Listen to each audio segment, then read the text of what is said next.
It's got a funky beat.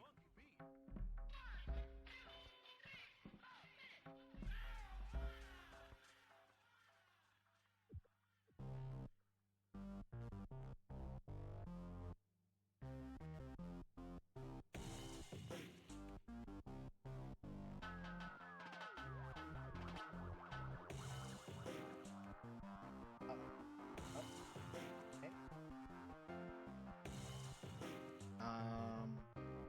Oh, that's weird. Little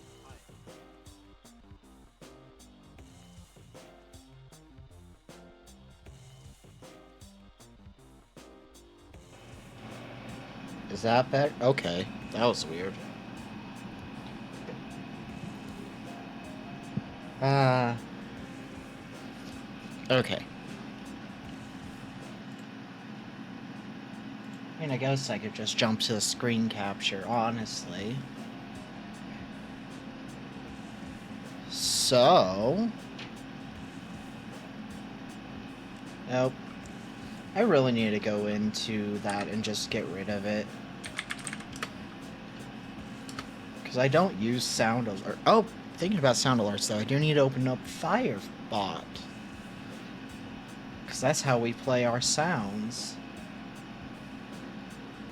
And connect to Twitch. Channel rewards, none of them are turned off.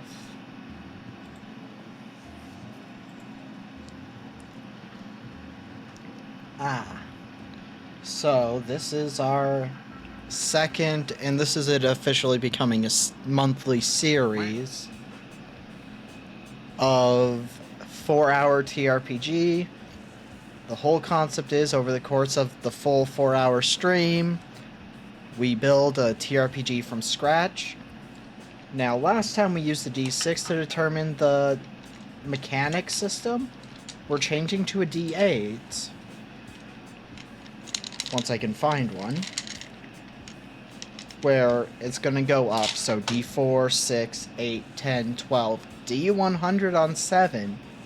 And not a dice system if we roll an 8.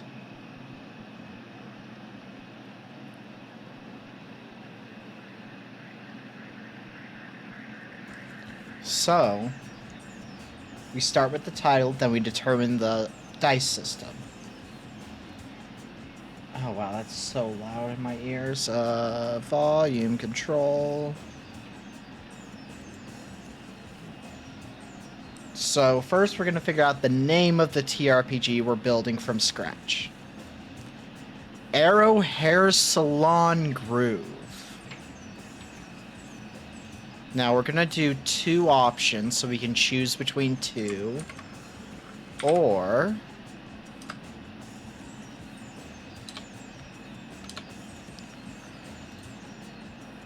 Amish Wheelchair Squadron. It does look like a Twitch clip name.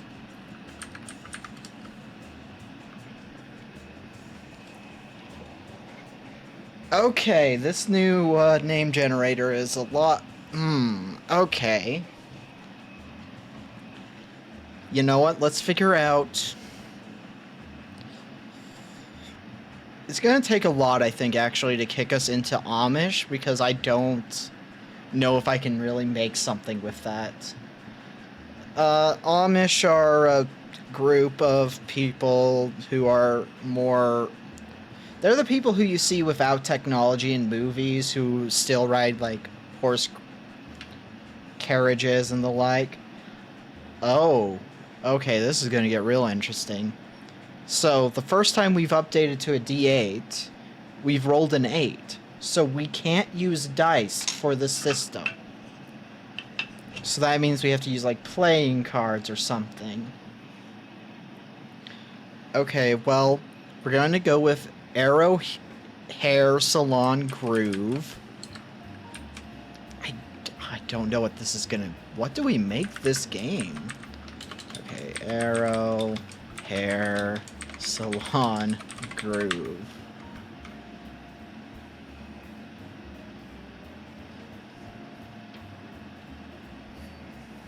well, so... Because we could do, like, coins, and it's like you do a 50-50 chance on coins. Do I have a physical deck of cards anywhere? I should. I just don't know where, so...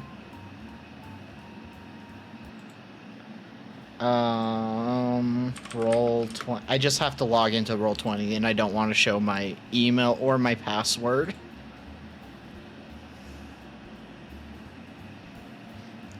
We'll use the calls, because I think we can open up a playing deck, card deck.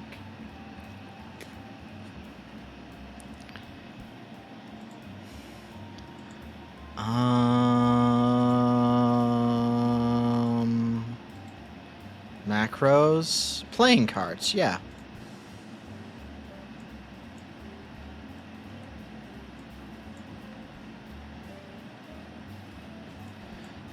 Okay, can I make it bigger? No? Okay. I clicked it. Oh, wow, that is so white. Oh, you can't even see it. Shuffle deck.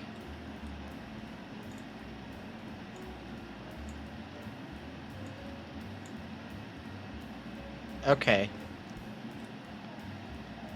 So we can...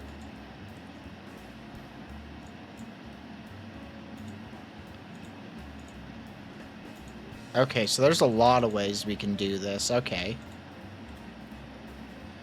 Well, let's delete this, and let's... I guess... Nope. Cancel. Shuffle the deck.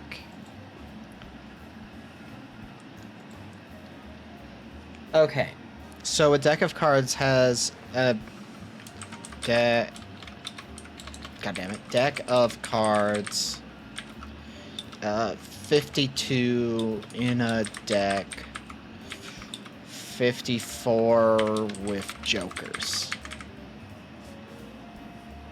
I mean, I guess you could make something using a tarot deck, but that I don't have a tarot deck, and that'd be a little more research to do with a 4-hour time limit.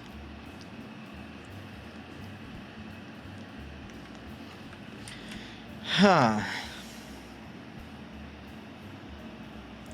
This is... Okay. So, groove being in the name.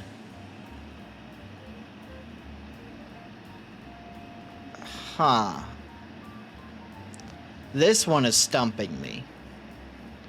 Arrow Hair Salon Groove. Okay, well, arrow is just air, so... So, arrow is... air. Hair salon is just going to be hair salon. So don't know what I'm doing with that still.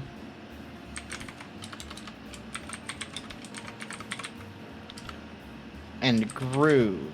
Because groove could mean a lot of things for us.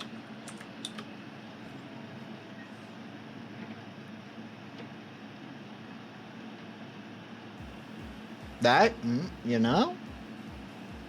That's not... Oh, do I not have a chat appear on this screen?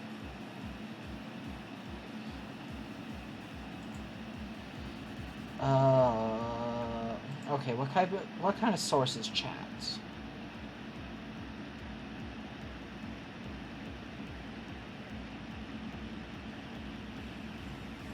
It's a browser source? Okay.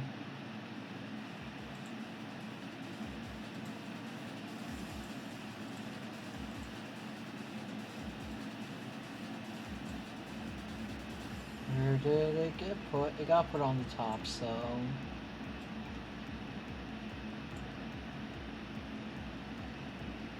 we're going to just expand it in size so it takes up this section.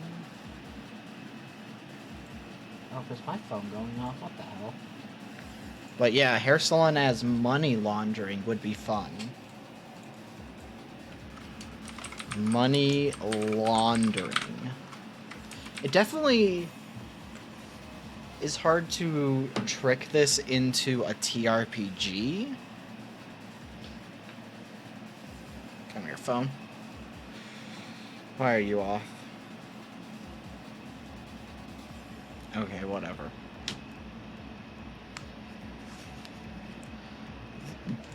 Literally just junk. Huh.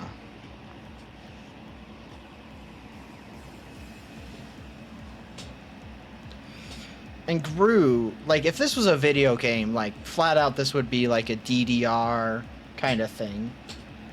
See, I just don't want to mess with the Amish, because I feel like that could be a very rough game. Groove, because, like, groove. Jazz?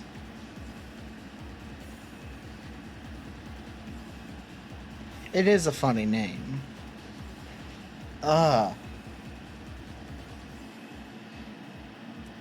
Air, money laundering,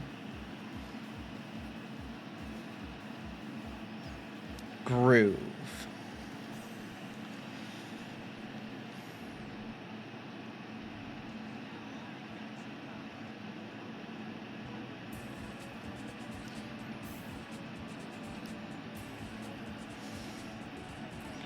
Oh my god, just make it like a Just Dance. Or not Just Dance, what was those movies? I just forgot an entire set of movies. Step Up? Am I thinking of Step Up? Okay, yeah, Step Up's what I'm thinking. That... Dance Battle.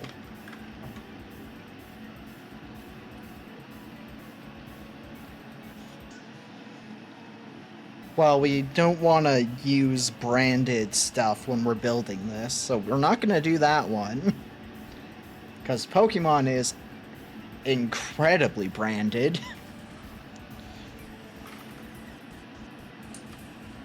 Vibes, yeah.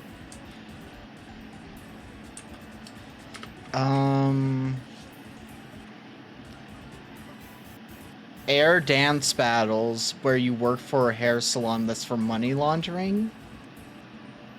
No.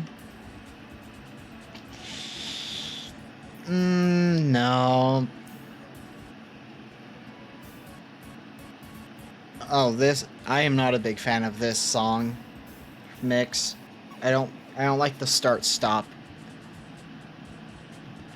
Huh.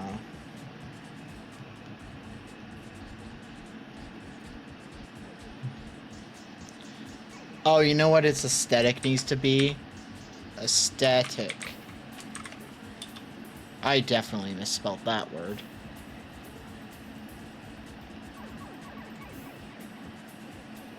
Maybe I didn't.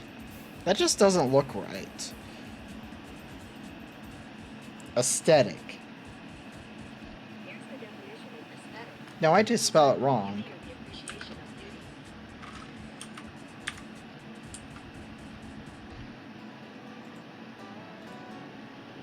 It's just essentially Jet Set Radio.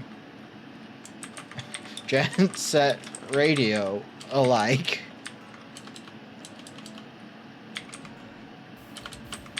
There we go.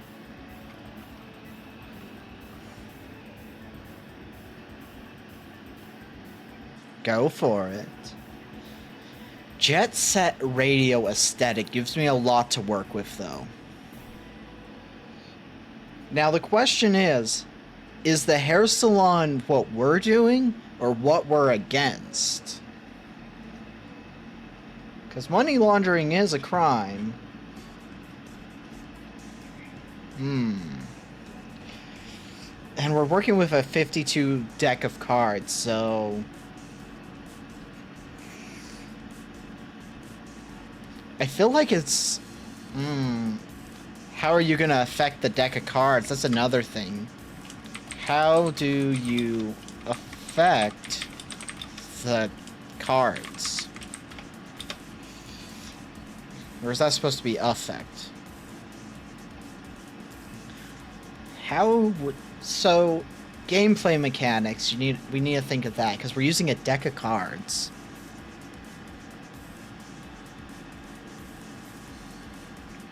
This is a rough combination of things to all have at one time. Huh. It's a deck of cards, there's 52 to 54 if we have jokers. I don't think we're going to use the jokers. I think if we use the jokers, it's going to be a little more complicated.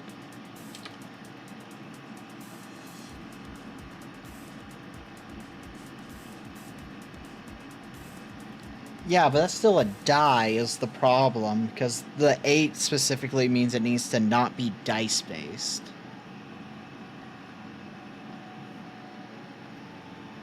The fact that I rolled an 8 on the first, like, official episode with an 8, it could be fun, but that would also... Gotta understand, I'm also going to be running these, like, the day after they're built, and if it requires specialty dice that aren't easily modified... Or like Roll20, for example, is free, and you can roll any number of die, but it has, like, as their set presets, the standards. And technically a coin could be read as a D2, because there's 2 outcomes, but that's getting higgledy-piggledy about it. Okay. How does the combat work? How does combat work? What's the goal?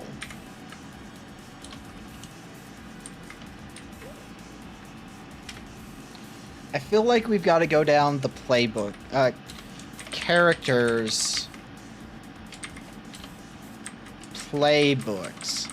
Because that already gives me a lot to focus in on. Because in systems like Powered by the Apocalypse, Thirsty Sword Lesbians, 11th Hour, Masks, all of these games have playbooks to kind of be an archetype. So, don't want archetypes of dance movies.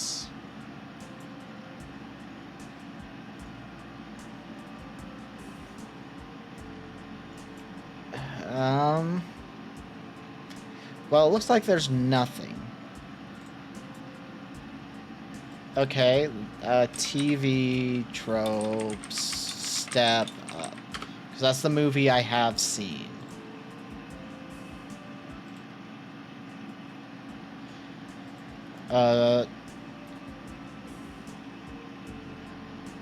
Teen Delinquent, okay. So you've got, like, the rich and poor characters, so... No, you know what it needs to be? Each playbook is a type of dance!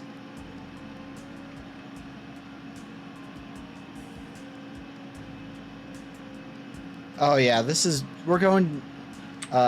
dance. Let's see what TV tropes gives us for dance in general.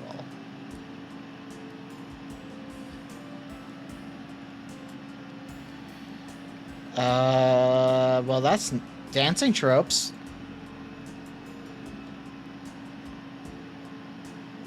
Dance craze. Ballet. Okay, yeah. So, character slash playbooks. Types of dance. So, this one I do have a little bit of knowledge. We're obviously going to do ballet. We need to do hip-hop.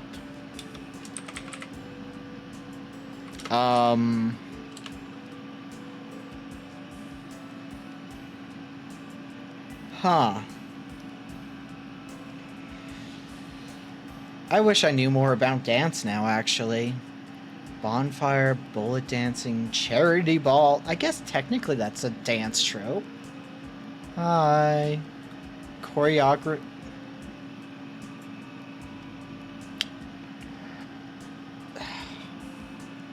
I forget that that's a thing they use for trope description sometimes.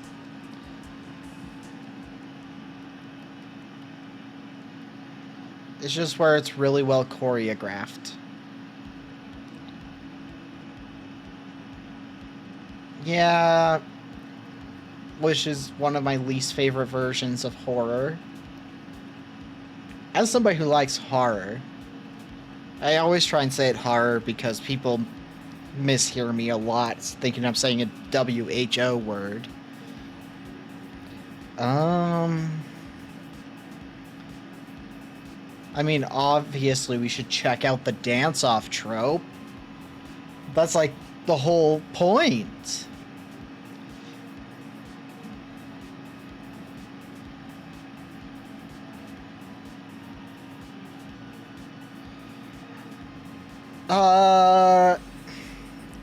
Yes, but not nearly as much as something like Hostel.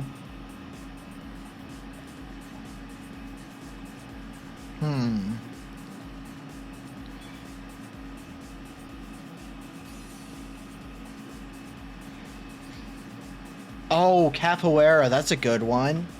Capoeira. Is that how it's spelt?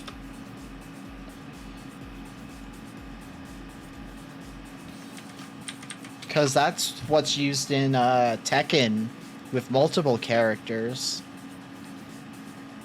So gotta include that.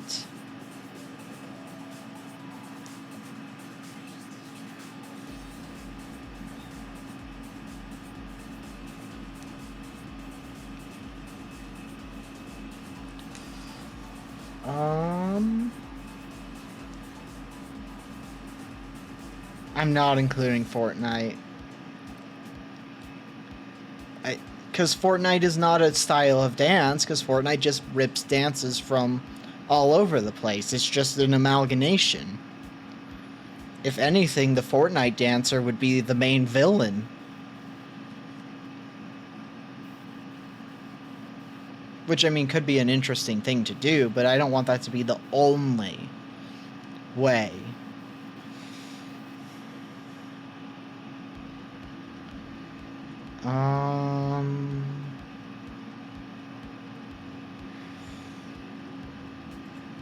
Crazy dance?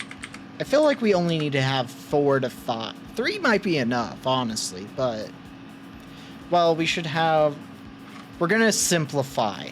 We're gonna call this classical dance.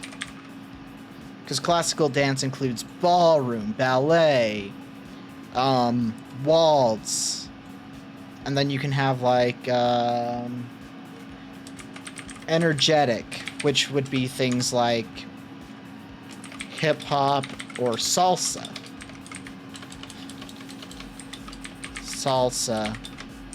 and so on. Combat dance. Combat. I should just... Yeah. Combat. Capoeira, and so forth.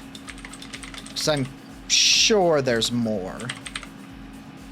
Crazy is just, uncontrolled.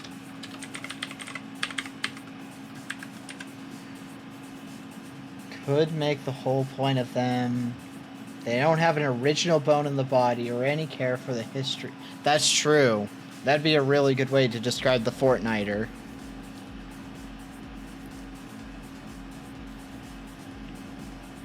Yeah, capoeira is like an incredibly important cultural dance.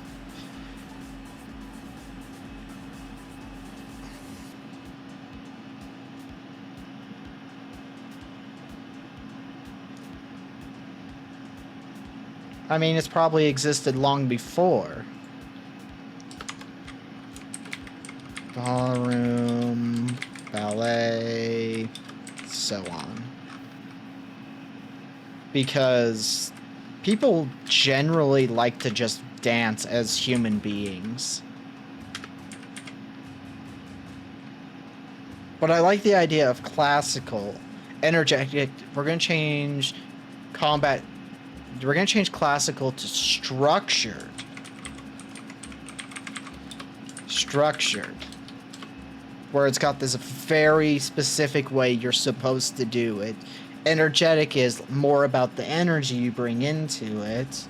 Combat is more like violent in a way that could be combative, which I mean technically could be hip-hop as well, but you know. And crazy is just uncontrolled, doing whatever the fuck comes to your mind.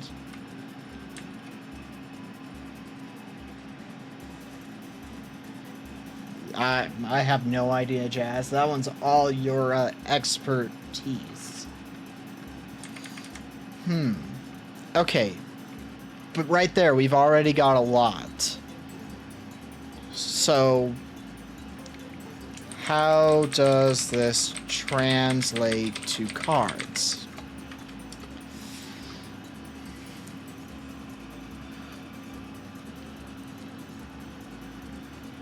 You know what? Structured?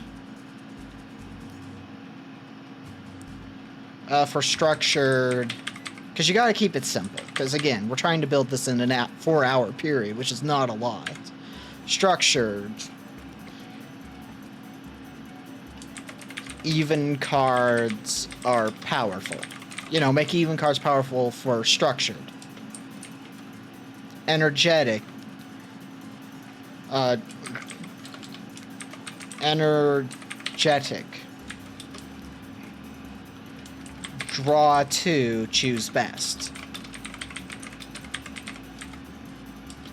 Because it's okay if it's unbalanced, as long as you give them a threat.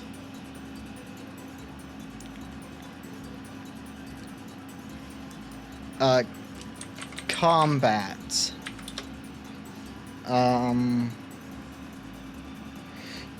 Okay, well, out of 52, how many cards are faces is the thing I should think about. King, Queen, Jack.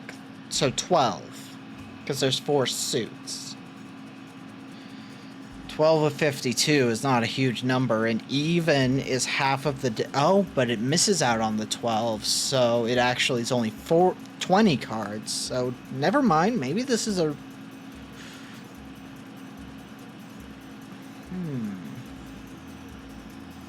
I feel like aces are the equivalent of a nat 20. Let's put that here. Aces count as any card. Or count as any card beat ties. So unless you're doing ace to ace combat, which ace combat is a video game, I'm aware, they win. Aces just automatically win, but it will also trigger count as any card for class abilities. Class ability sake. Beat ties because they are special. Yeah. Combat. Face cards are powerful. Well, now we add 4 on the 12, so 16. So yeah, we actually make the game a lot.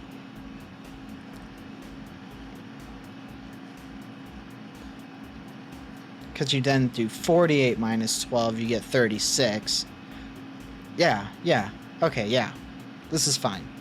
Face cards are powerful for combat. Crazy?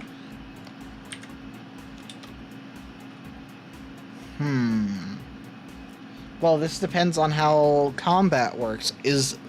Am I, as the game master, flipping cards? Or am I just setting challenges?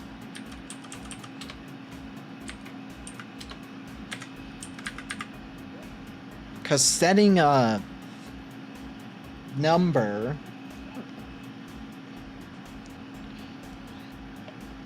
is rough, because if you think about it, if you set it...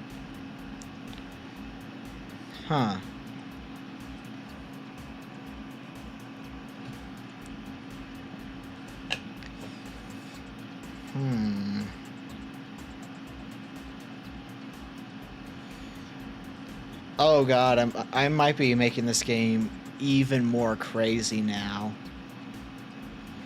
But can draw from the discard. That's Discord. Discard. Adding the card back into the deck.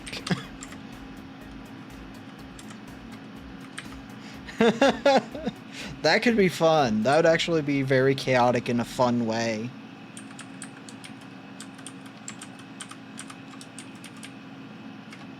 Let's bullet point those to make it easier.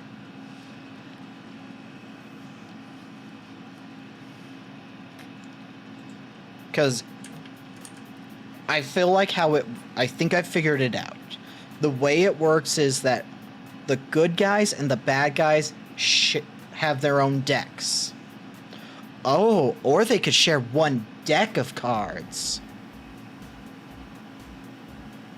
That, you know? One deck of cards for everybody. Everyone uses the same deck of cards.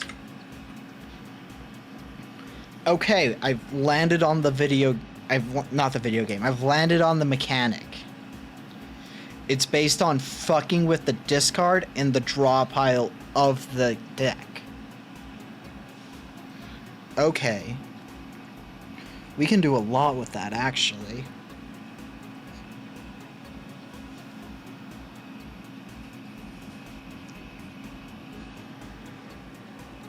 Because, you know, crazy being able to take from the discard, add it into the main deck, and everything is like, you draw a card. I will definitely need to try and find my own deck of cards for this tomorrow, because, oh my god, this would be hard with the Roll20 one. Although if I can't find a deck of cards, I can just run Call of Darkness instead tomorrow, since we never ran that one.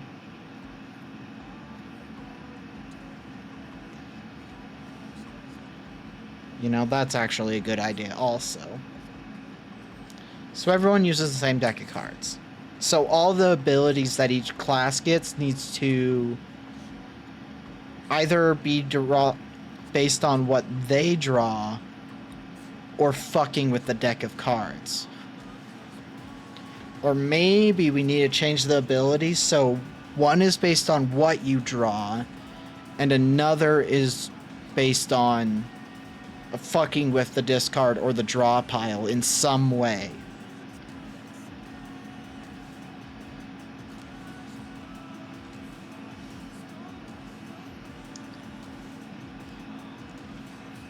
Huh. Because 2 abilities per class makes it really easy for the class mechanic, for one, and then it's building up how things work. Because it's like you have to beat the number of the other person. Ooh, okay. Highest card wins. Alright, no political stuff. I feel like I have to say this every single time, but we do not talk political stuff on stream.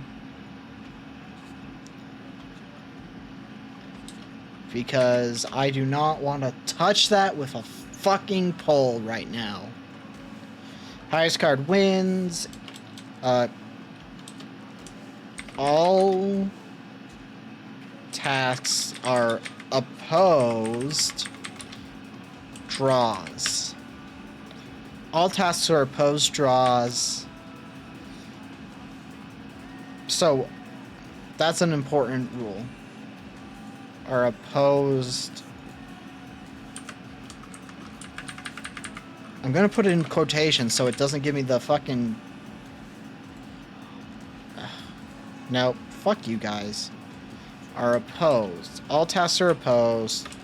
Draw a card. Highest wins.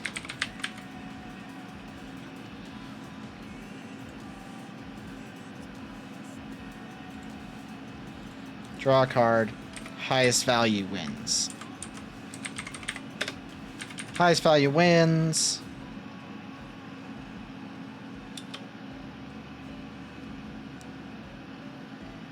Yeah, highest value wins. Let's go with that.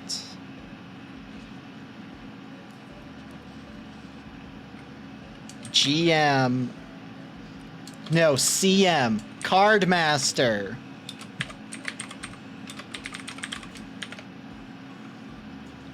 The Card Master is the one. Let's go. Oh, you could totally make a bullshit Heart of the Cards rule also.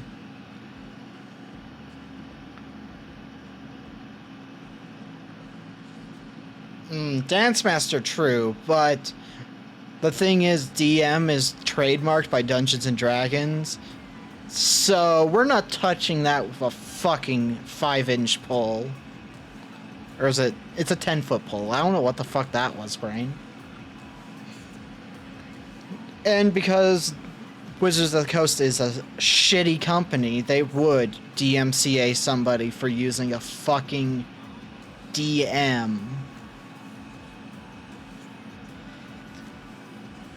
I mean, if we made our own deck of cards, we could, but we're just using a standard 52.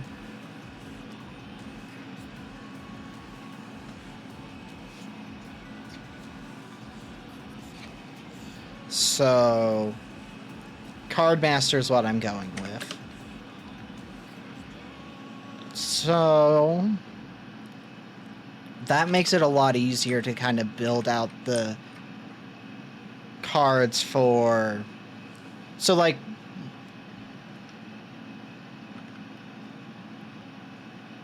So, like, say for this one right here, where it's even cards are more powerful... Even cards are doubled. So if you roll draw a 2, it's a 4. It's not a great number, but it's better than a 2. But that's disc jockey, so I don't think that would work as well for me. Just because of what DJ is normally. Even cards are doubled is pretty good. Draw 2 cards, choose best, pretty solid. No. Face cards are powerful, so face cards...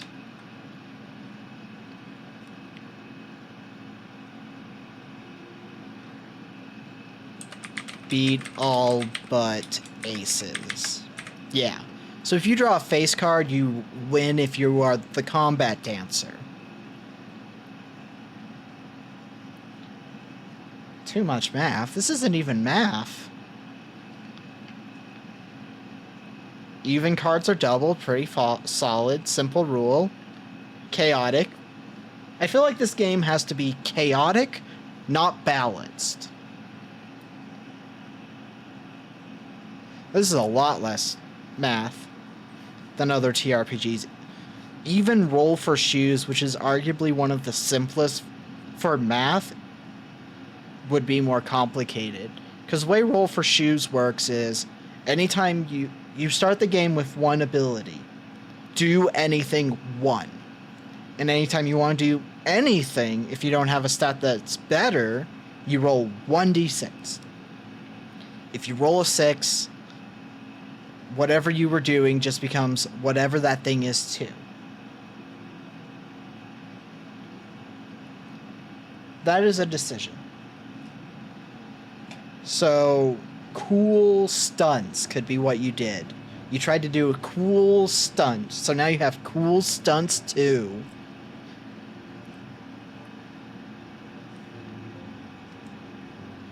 And then, like, you're doing a cool stunt and you do, like, a sick backflip. Now you have sick backflip 3.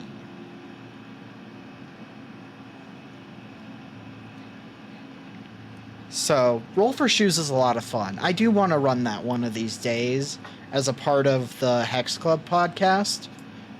As, like, a in-between season. Because, as I have mentioned, I would do seasons in between the big seasons. They're not full seasons, they're mini seasons or like one-offs. Roll for Shoes would be a fun one-off.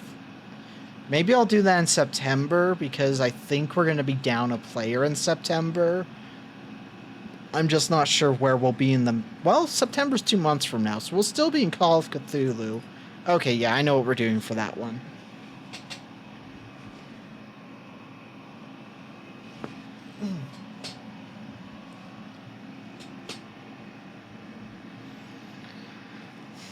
Anyway, that's off top. This actually might be a less than 4-hour build, if I'm being honest.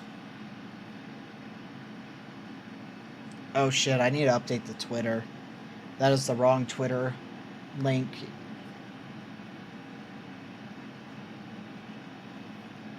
Going into commands. Going into social. Edit. And, need to fix. Oops.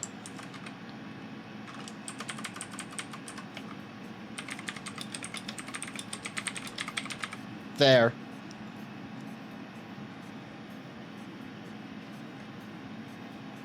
There, I saved it. So everyone uses the same stack of cards. All tasks are opposed. Draw a card.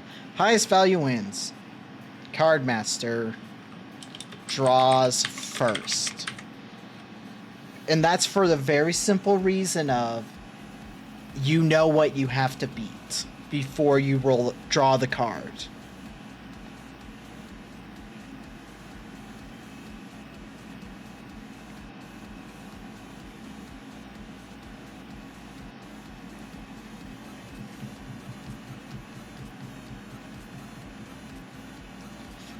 Yeah, this is going to be less than a 4-hour build. Okay, so I guess most of the rules need to be, what can the CM do?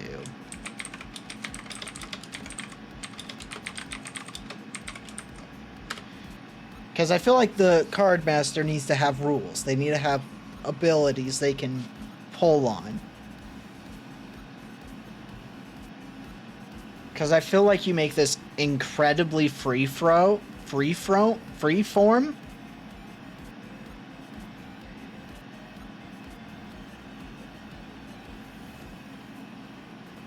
Incredibly freeform.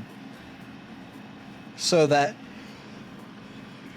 like, this is a system that's built for bullshit superhero movies, where the superhero powers make no sense.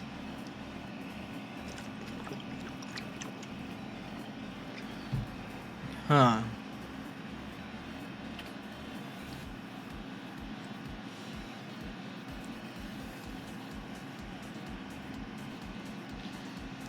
So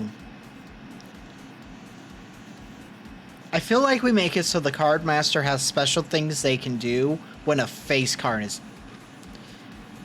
Special things happen when they draw face cards.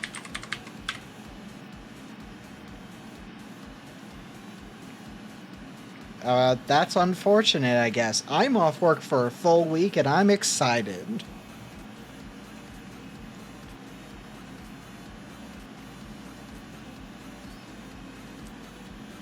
So what can the Card Master do? Special things happen when they draw face cards. So you've got jacks, queens, and kings.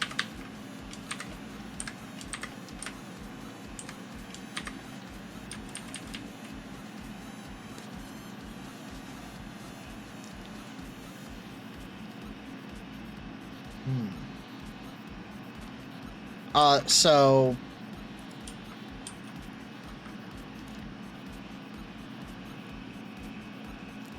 I feel like one of these abilities, special things happen when they draw face cards. Let's change this. They can... No, that's actually... Let's leave that as is.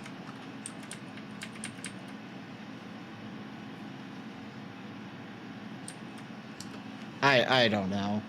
I have no idea what I was sick with. I just know I was miserable. I mean, that was last week, not last month, though. I mean, it's summer, so it's probably heat sickness or something like that. Because my body, because I have poorly developed sweat glands, does not do well during the summer. I desperately need to move out of state to somewhere that's cooler year-round.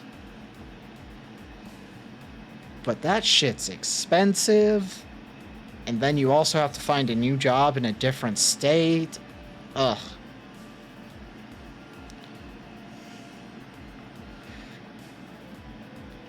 Jack.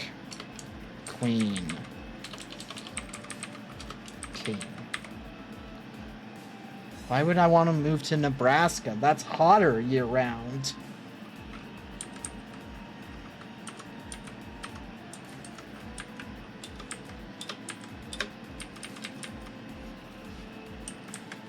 I mean, Alaska would probably be a better choice. My brain says Washington State. Because there's a lot of forested areas in Washington, and I do like forests. I mean, I would prefer to move to a different country so that I'm not living in America where everything sucks all the time. Okay.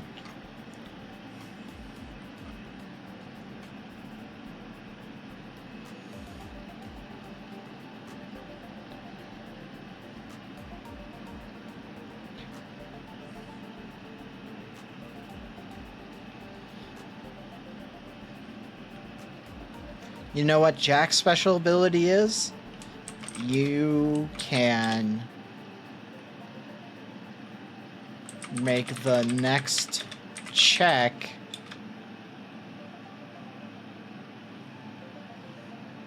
I don't think beer is free in Germany. I really don't. I don't think that's a true thing. Germany would be probably nice, but I don't know. I don't know if I could learn German. I'm really bad at learning languages.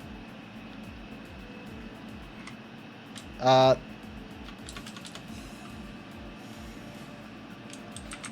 player's next draw is for the next two checks. It is the player's next draw is for this check and the next one.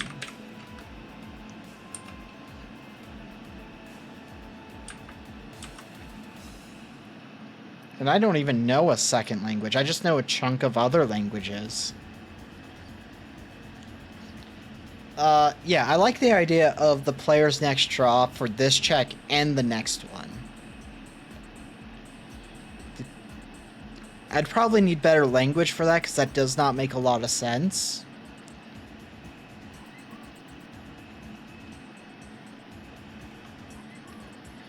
Queen.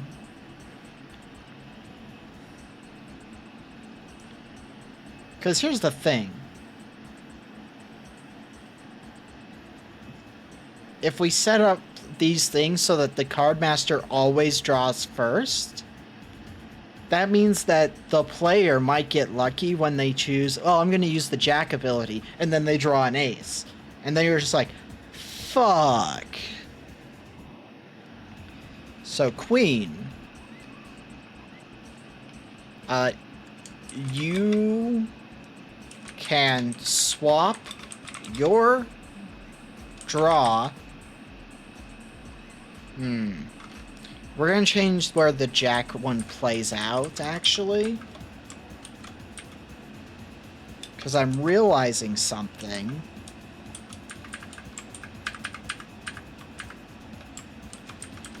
That if I do it where I was gonna do it, then there's only two cards better than a queen.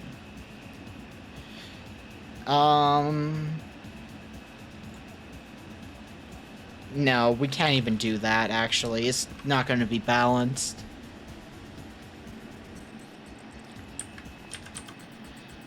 So the player's next draw is for the next 2 checks. Is for 2 checks.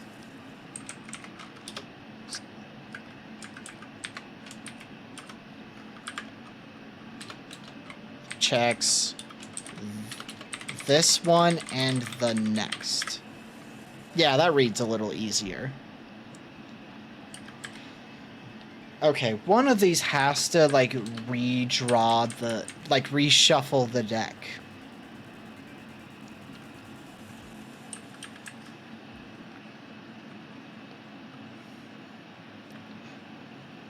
If the player wins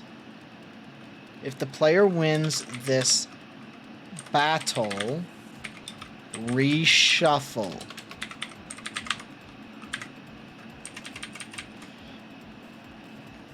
Because the only way they can win is with a queen, a king, or an ace. So there's 12 cards out of the 52 deck. So your odds of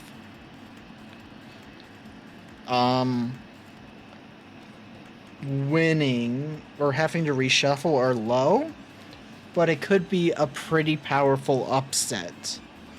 And it could definitely fuck up people who do card counting in the game, because it's like, well, fuck, we're back to square zero. So that's actually a really good mechanic for keeping it random and chaotic, which as we've decided, this needs to be chaotic as a game. King. King needs to be powerful. It can't beat an ace, but it needs to be powerful.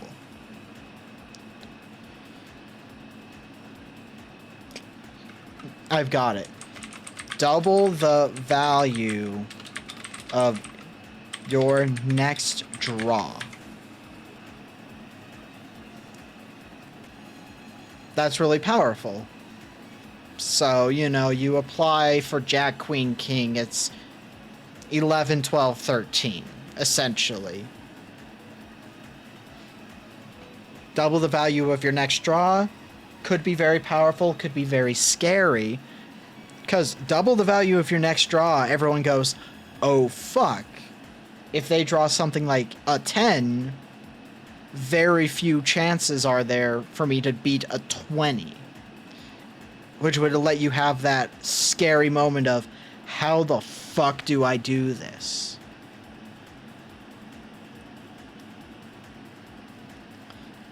The more I think about it, the more I think we've got a solid, short, 2 to 3 page TRPG here.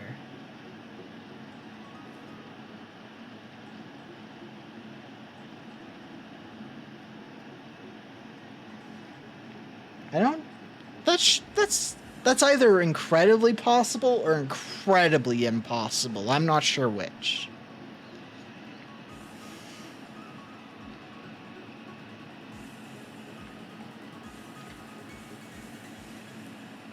Yeah, so... Ooh. And that also makes it so that if a card master flips over a face card, everyone's like, oh, fuck, something bad just happened. I like this. I really like the card master's abilities being limited to 3 types of cards. And them fucking everything up. I love that. So we should actually change the class abilities so they're even more chaotic for some of these.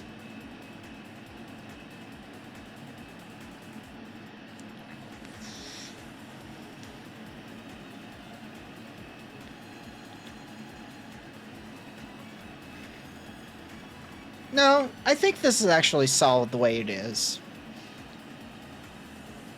Like, genuinely, this might be the quickest I've made one of these. Because now we just need to figure out how to write it, I think. Oh, but we haven't figured out how the hair salon air stuff applies. Because we wanted to lean into the theme outside of, like... You know what it is? Arrow. hair salon. The name of the hair salon is Arrow.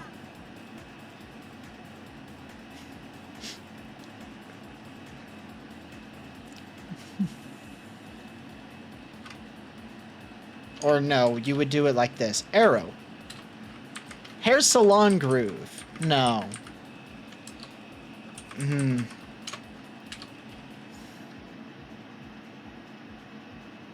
You know what? That's even better because that makes more sense. Yeah, we came up with the bare bones basics over the course of...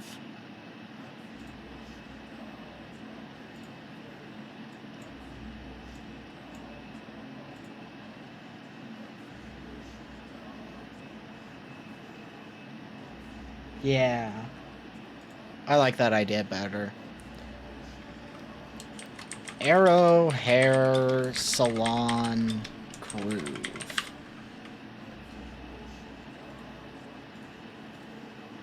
What is this? Oh, Assassin's Creed. That makes more sense now. Oh, it looks like we got ads about to start.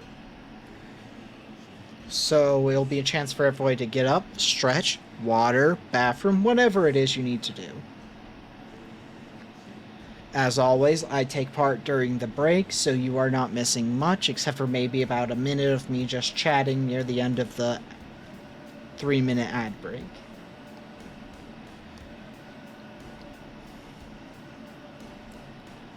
Okay, maybe it's any second now. I like how it says starting soon, and then it just does not fucking start. There it goes.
Ugh. Is the vapor thing, right? Technically, but I don't... Basically, our sunless skies would fall... Gameplay has been falling into steampunk. It's the best way I can describe it, which... We're not doing this week, any of that, because we have quite a bit of things we need to do this week that are special. But it will continue, it's just not this week.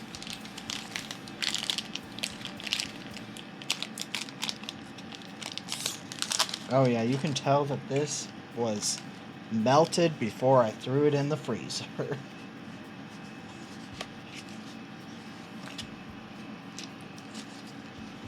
Well, it needs some time to cool down, so it's not gonna break my teeth, but I have a little bit of candy today that I will be eating because it's a Reese's, so it's got peanut butter, which is really good because that gives you energy. Oh, this one did not place it properly on the... There we go. Arrow Hair Salon Groove. The year... Oh, it's gotta be a stupid year. It's gotta be a stupid year that's already passed. Like, it's gotta be one of those, why are we this so far progressed technologically?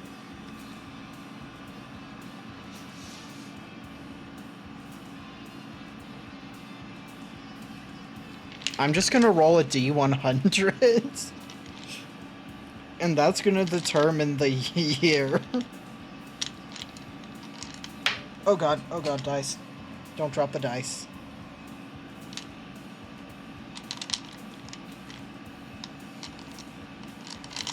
I'm gonna roll actually 3d10s. I've realized how to do this even funnier.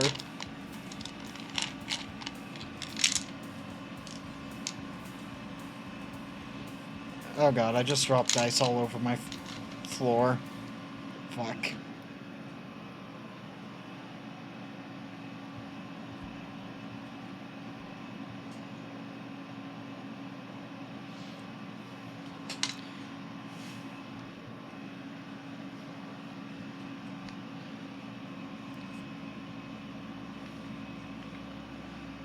Okay, now that I've got all those dice picked up.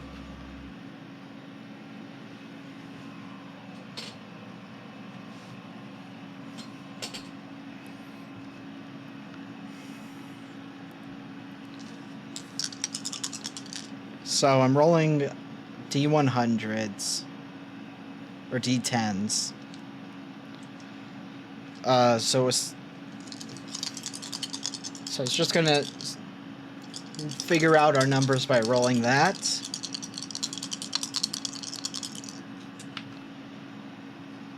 Um...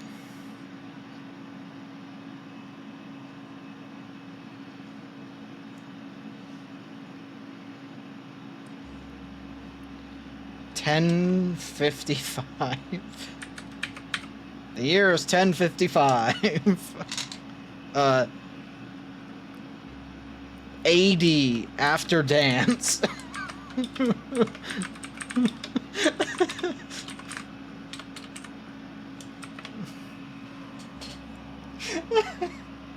Perfect. Perfect. This is actually perfect. AD after dance.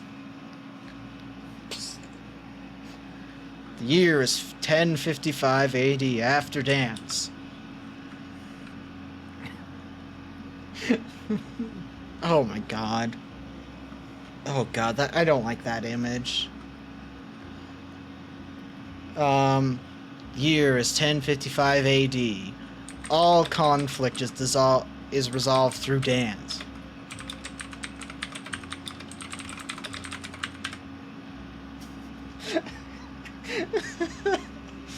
Oh my god, this is so stupid.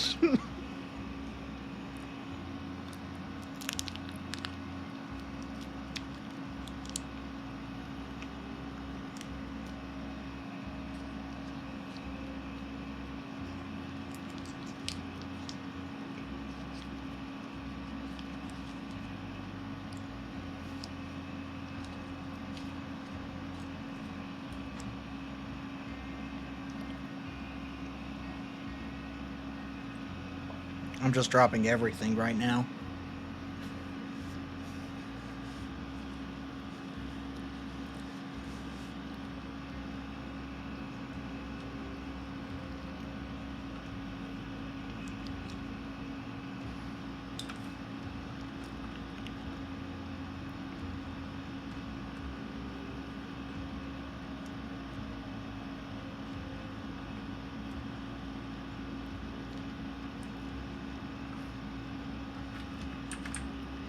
In the land of Arrow.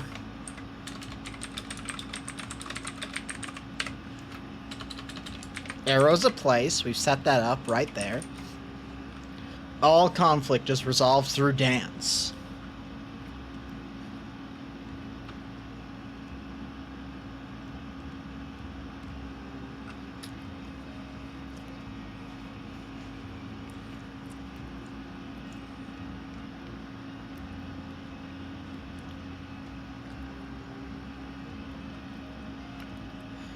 In the year 1055. That's how that should go. But after dance could be a different... AD is not after Christ, which is what BC AD, or after death, or whatever it is. BC's before Christ. After death. So after dance could be... fuck up the timeline entirely, so who knows?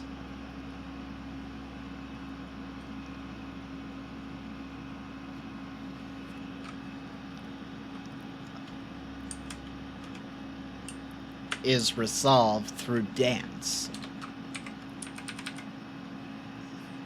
How is that not the right... Oh, whatever.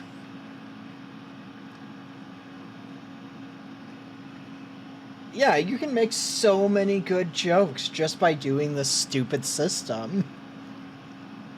And it's made to be chaotic and quick, so you could have a short session or long sessions. Absolute insanity.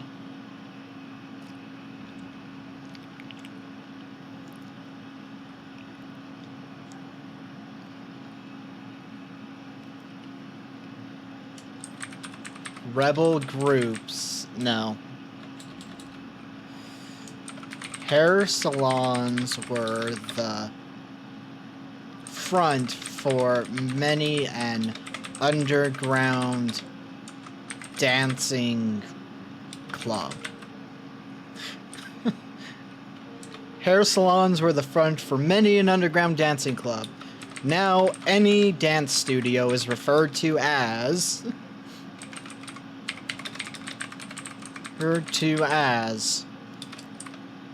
a hair salon.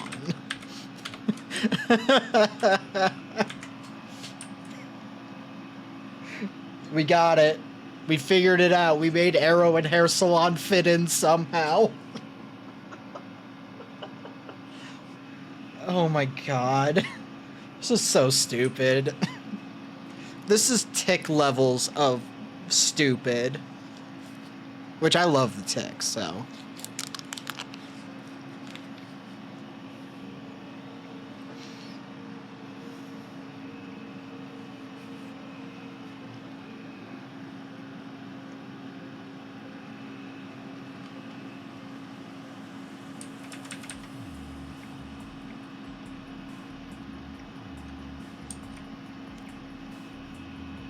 I really shouldn't have started eating that much candy at once.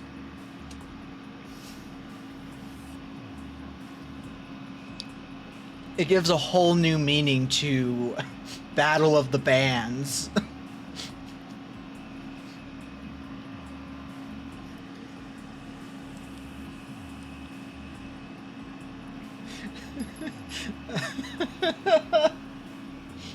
Oh my god, it's so stupid. I love it.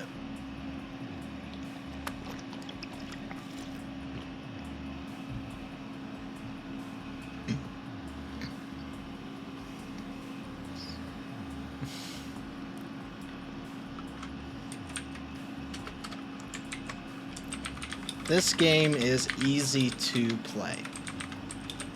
All you need is a deck of cards.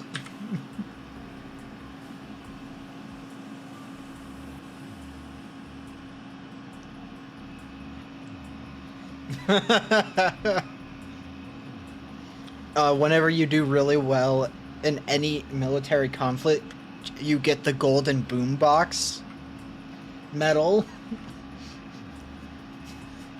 You have the purple symbol if you die in the... or if you get in replacing a purple heart or whatever.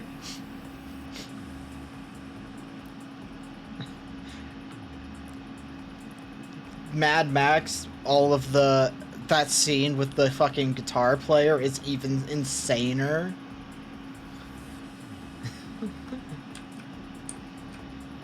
Because I feel like if you don't have good music, it's harder to dance.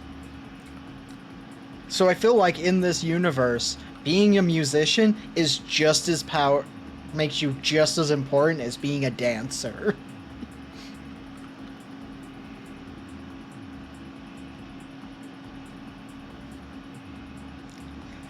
Oh, that's so fun.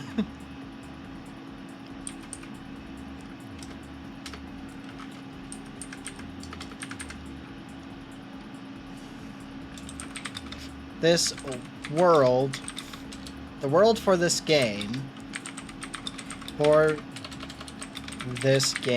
revolves around dance and music.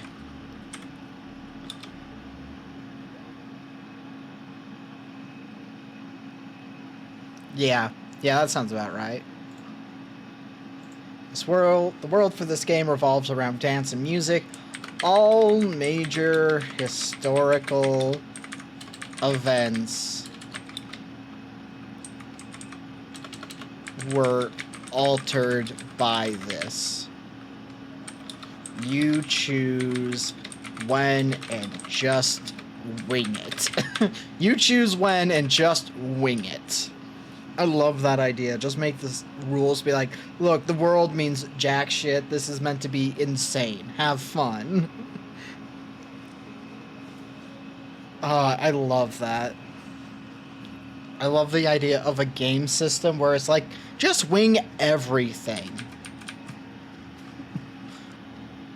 This game is easy to play. All you need is a deck of cards. Aces are auto wins. Aces are auto wins. Count for every class ability based on drawing certain cards.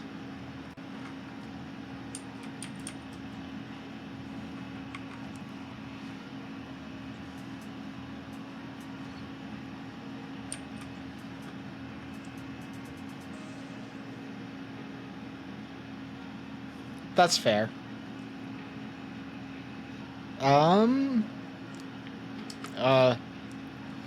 2 through 10 are the value of the card.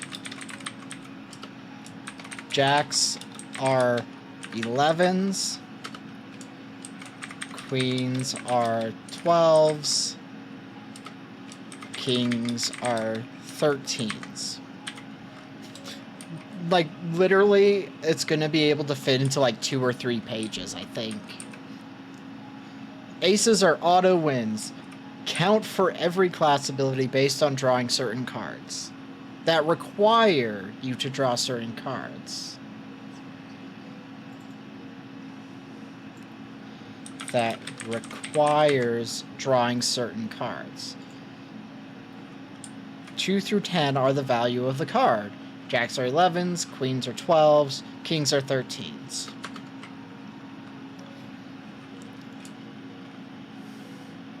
You will either be a player, or you'll either be a dancer or the dance master.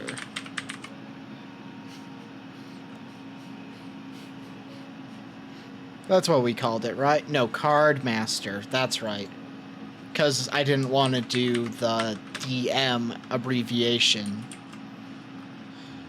You will either be a dancer or the card master.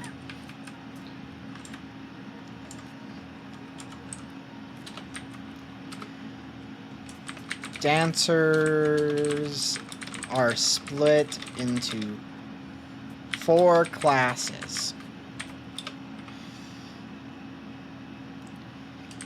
Structured,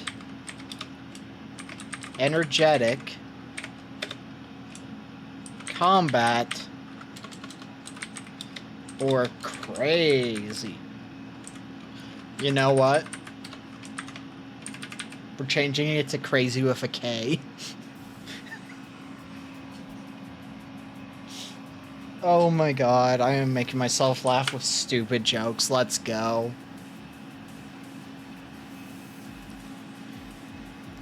Need is 1 deck of cards. I'm gonna change that to 1 deck of cards. I was super sick last week.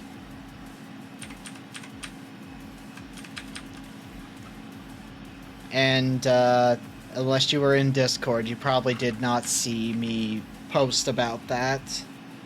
Because anytime there's like things that show up, it's Discord, sometimes Twitter I'll update.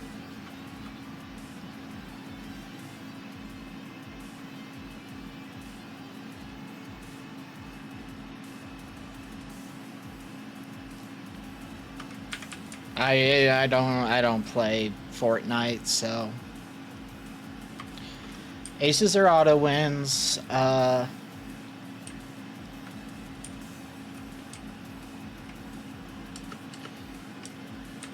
No, I'm gonna put this before actually. No matter which role you take, everyone uses the same deck of cards. You know, this game, only needing 1 singular deck of cards and being very simple on the rules would make it a really good for the people who like to run TRPGs and want to do something in the moment but can't because a lot of game systems are too complicated to just, oh, we're gonna just set up and play D&D is like, oh, okay, so the rest of this night is gonna be making characters we won't use. Also, fuck D&D, but you know, I used to think that was something that would get me dragged on the internet if I did, and then Wizards of the Coast and Hasbro just fucked everything up with PR, and now it's like, oh, I'm not gonna be I'm no longer worried. You'll either be a dancer or the card master. So let's just go, let's do classes. We've got structured.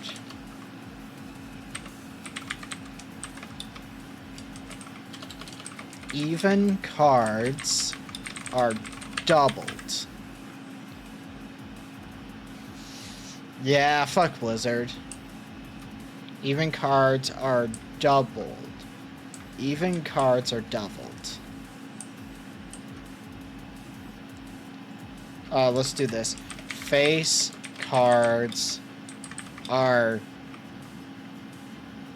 worth a number value, but are called... No. We're just going to do this. This doesn't work on face cards. Let's just do it that way, because it's simple. Because there's the risk of somebody being like, well, queens are worth 12. 12 is an even number, so technically, no.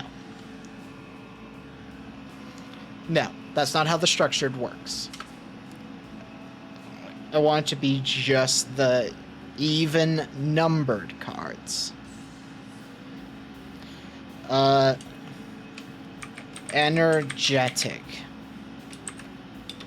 Draw 2 cards. Draw 2 cards.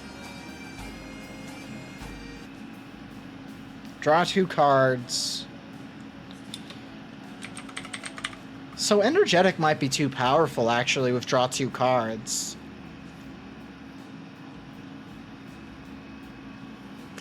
Thinking about it, because that increases their odds of getting a good card. Energetic needs to be something else, I'm realizing. That's a little too much. crazy, and combat. Combat. Face cards are when all encounters outside of aces. So that just means that if you play a combat dancer to 4 styles. Let's change classes to styles.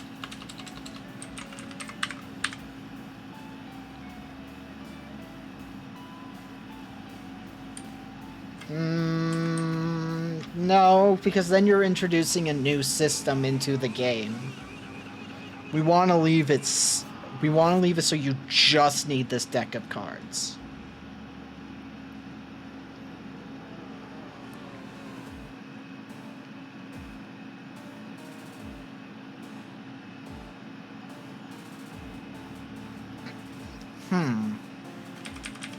Crazy.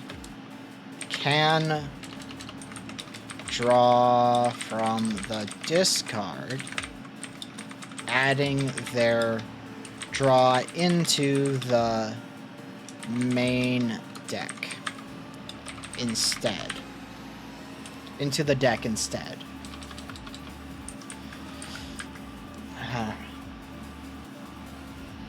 Because, yeah, I definitely feel like the face cards always beating anything is a little... You know what? Energetic is odd cards are doubled.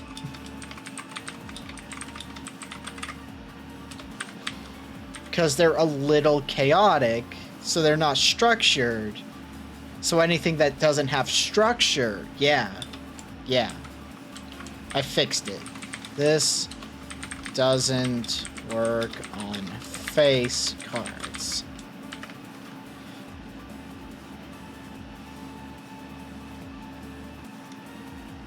Yeah, I think that's good, actually. I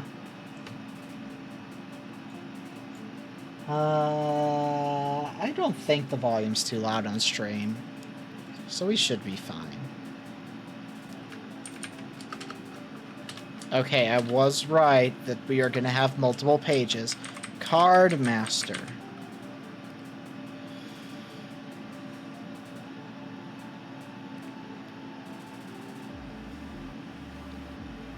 No matter which role you take, everyone uses the same deck of cards.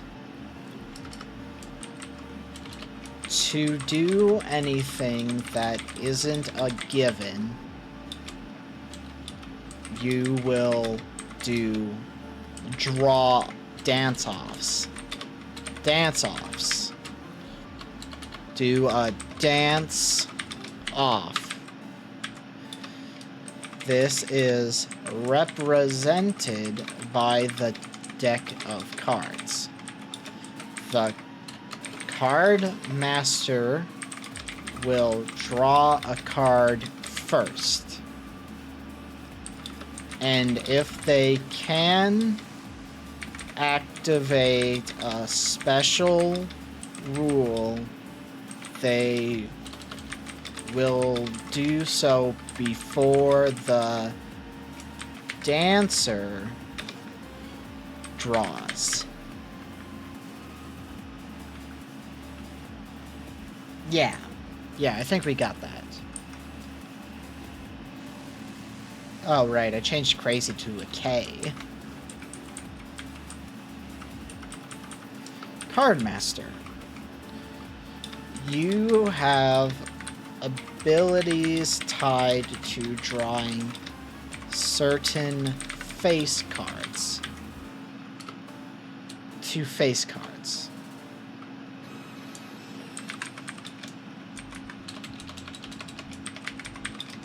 Face cards. Checks. You... If the player if the dancer wins, reshuffle the deck. Queen. queens. The dancer's next draw is used for 2 checks. The one they are about to do and the next check. The dancers. We're going to change this to not to a plural, to or not to a possessive, just to a plural. Because it applies to any of the dancers. So whoever does a check next has to deal with that. Yeah. Yeah, I like that. It also, as we have decided, that the whole point of this is just chaos. We want to cause as much fucking chaos as possible. Oh. I forgot to go into the Discord so that it didn't have the notification about us going live. The one they are about to do and the next check, yeah. Kings. Double the value of your next draw.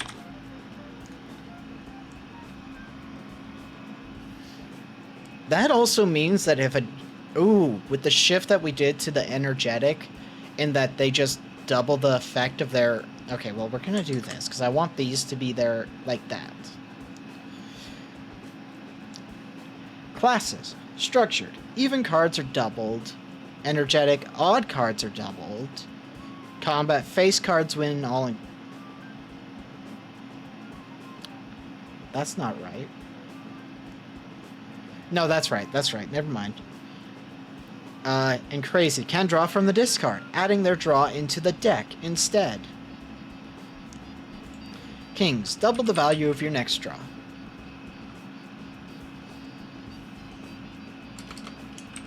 That's it. You have everything but a campaign, or a session idea. You have everything but a session idea. Now, go have fun. We made it into a 2-page TRPG.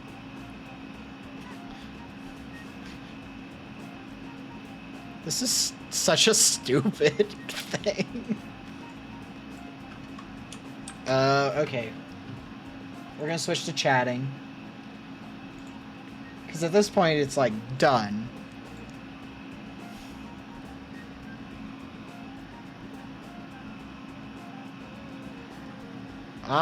Just don't tell me about it.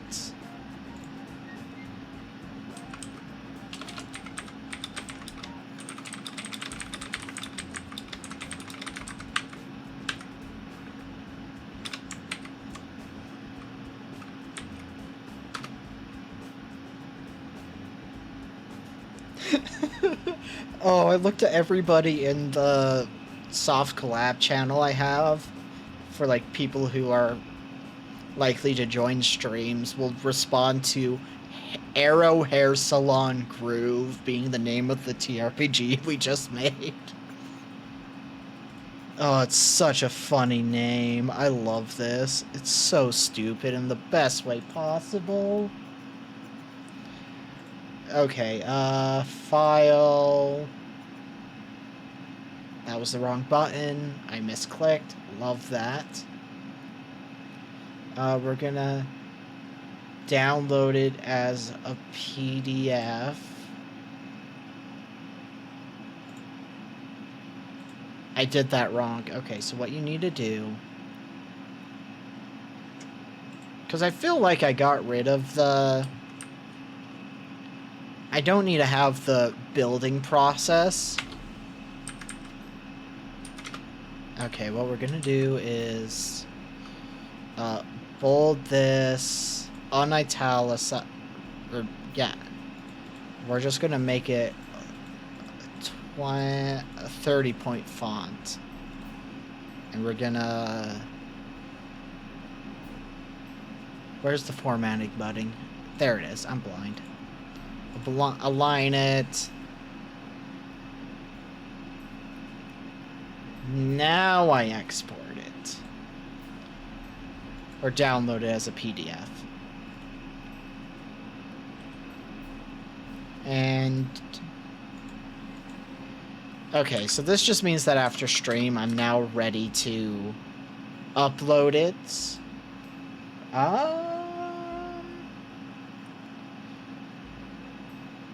Now what?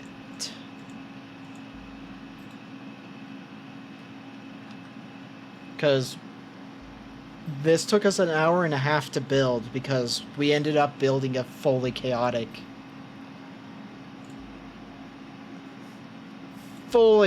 thing.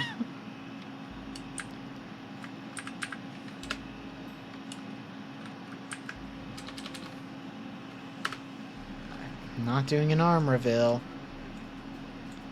Not as a part... Doing that during a stream would be virtually impossible without planning ahead.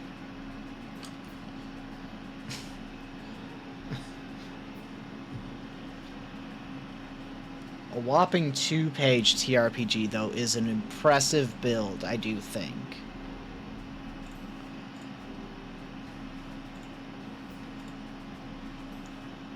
Nope, I've already said that's going to be Friday. We are not going to change that for anybody who actually is going to want to see that.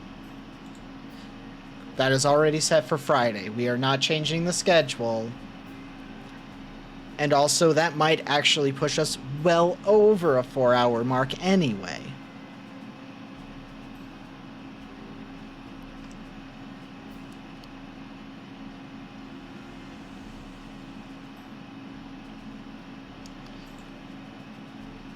So I don't really want to put in Sunless Skies right now. That's not really the kind of what I want to do at the moment.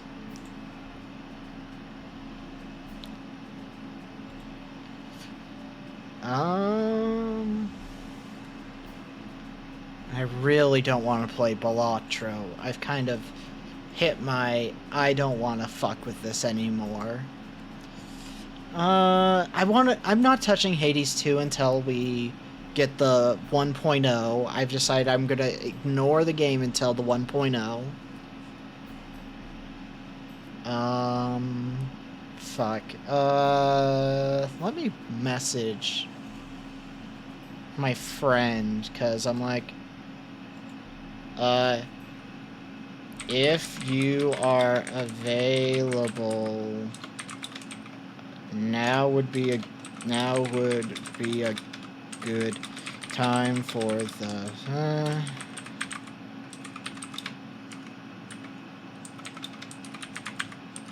I finished my plan for stream early.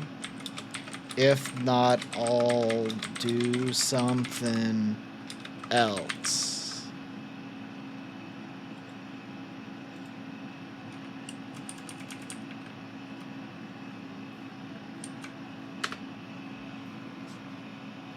You know, we'll give until 7 my time, so 20-ish minutes. If they don't respond, then we will do something else from that plan. So we should be looking at our options. I still don't know what Fish Jenga is.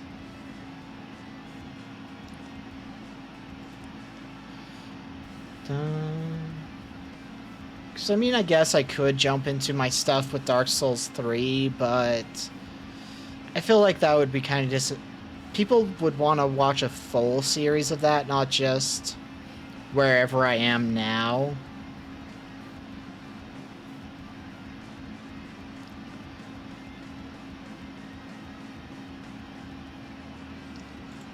Maybe Mortal Sin.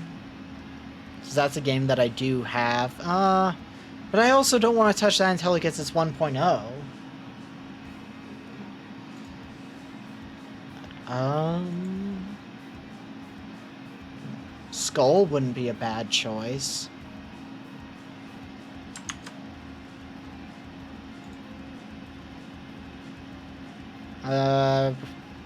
We could fuck around in Mercenaries mode for Resident Evil 4.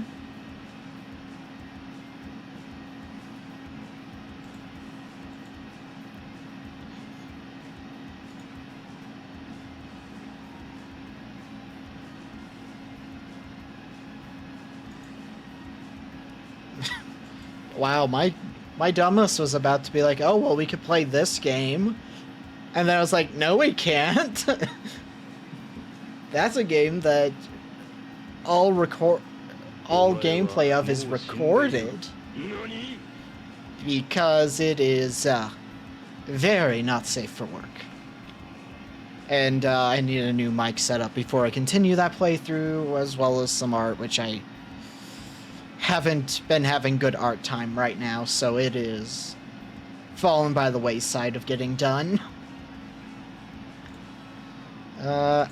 No, World of Horror is a great game, but I've 100%ed it now.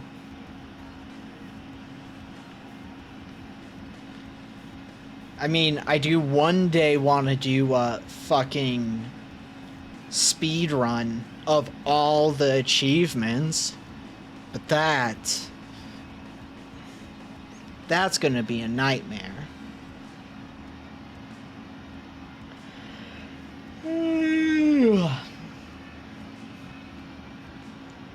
Again, we're waiting until I have the model that I've commissioned done, because we're going to do a recap video on that before we return to that game. Like, trust me, I've been wanting to do Cassette Beast, it's just I've already got the plan in mind.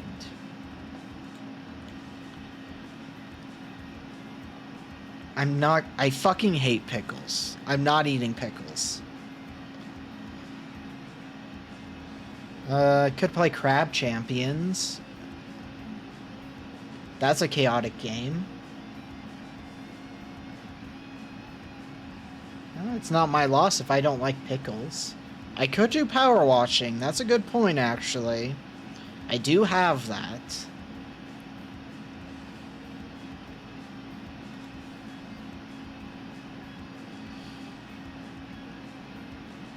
So, you know, if my friend is unavailable to do the thing... You are suggesting things that require prep time. You do realize that, right?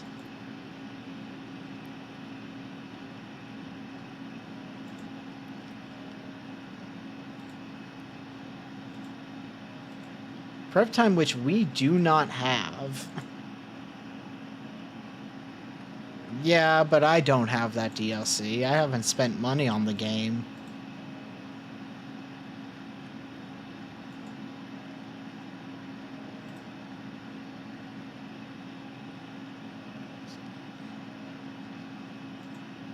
Dun, dun, gotta update. Also, I'm just not a great cook.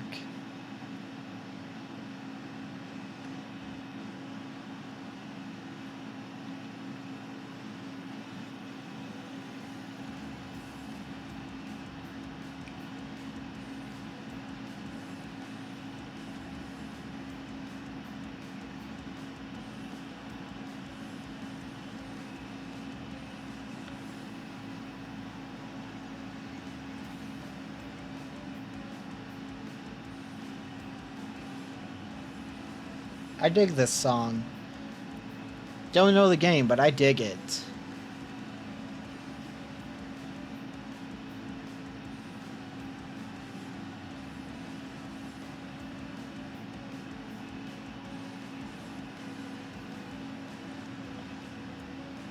I mean, what I could literally do is just... Da, da, da, Gunbird 2. So I know what it is.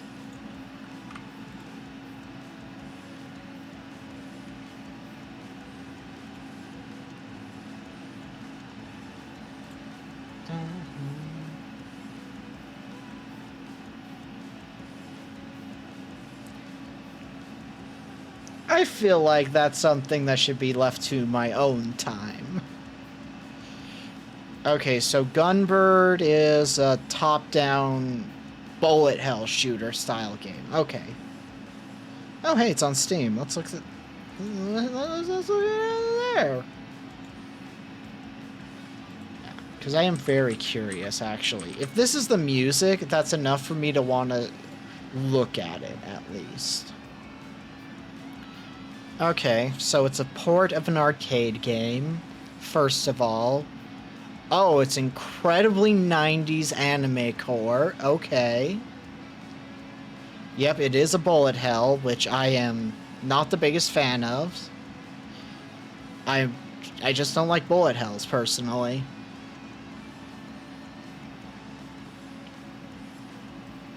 But I mean, with this music, it's tempting enough. So that's how I am with video games.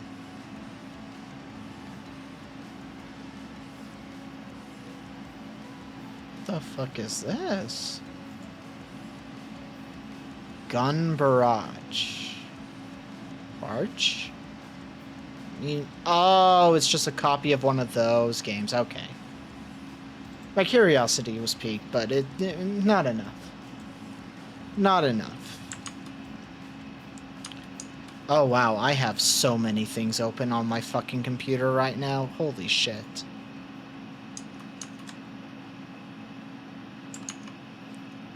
Oh my god,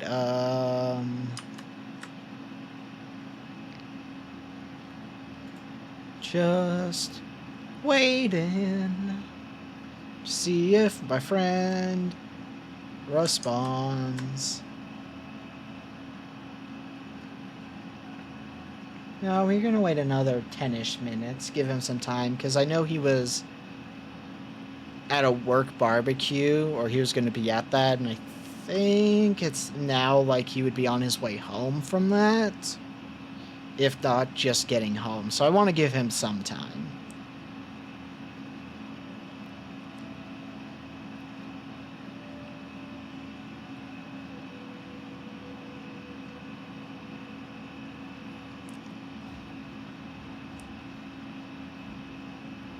Huh, how do I see all of the various DLC for this game? Because I'm actually curious.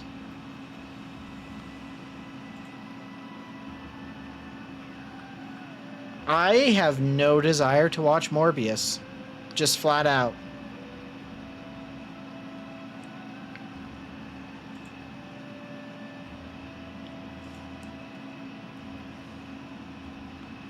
Okay, well, apparently we're getting some of the DLC that's free, just added.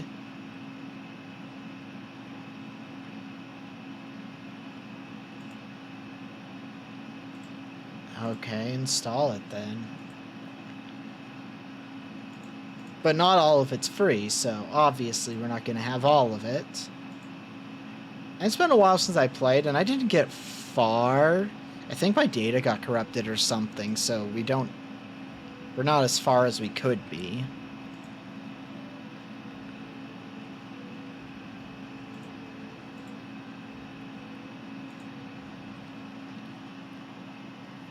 So, yeah. You know, since we're going to be waiting 10-ish minutes to see if we get a reply anyway, I'll just run the ads a little early so that there's more time to bullshit before we start playing a game, assuming that they're unable.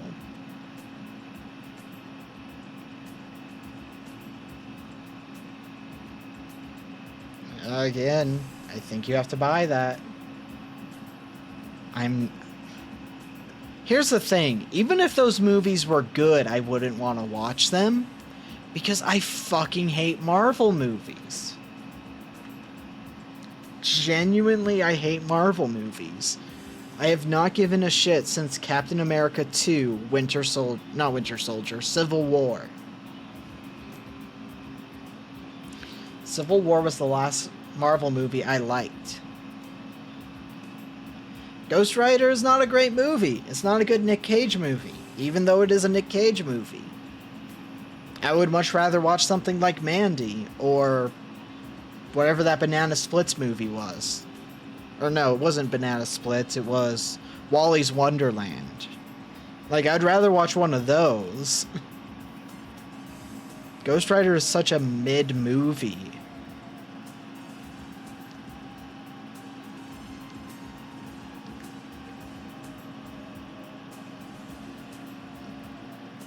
Like, I'd rather watch The Sorcerer's Apprentice over that.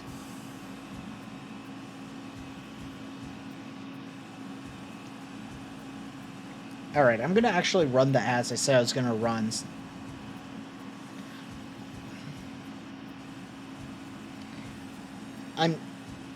I'm not gonna do watch-alongs to things on stream unless I can get express permission to do so from the creator of said thing.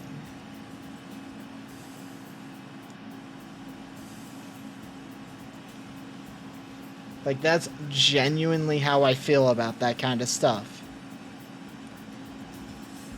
Okay, let's try this a third time. I'm running ads. I've clicked the button. So, use the bathroom, stretch, get a drink of water, whatever it is you need to do.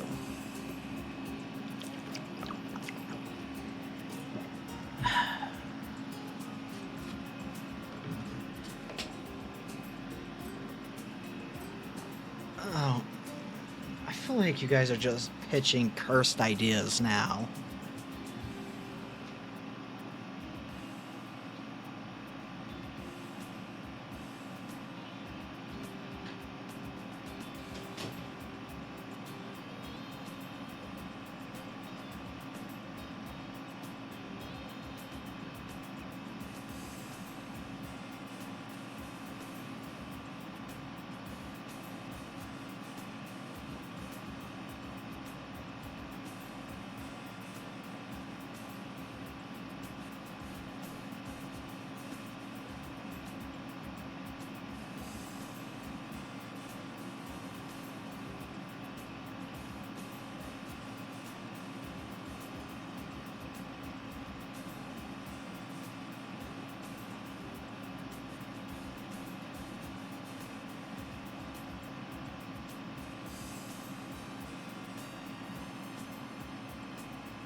Big.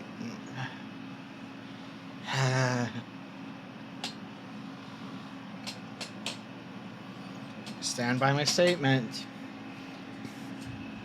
Y'all are purposely pitching cursed ideas right now.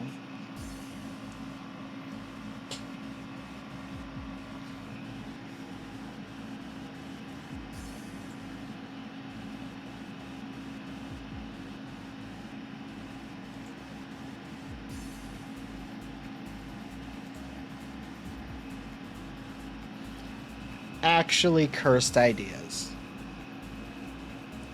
Alright, notification on my phone. What is it this time? Ow. Nothing important. Cool. Cool, cool, cool.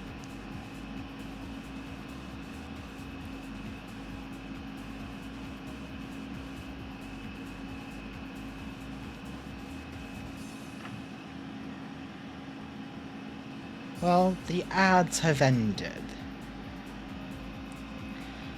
Oh god, I still need a...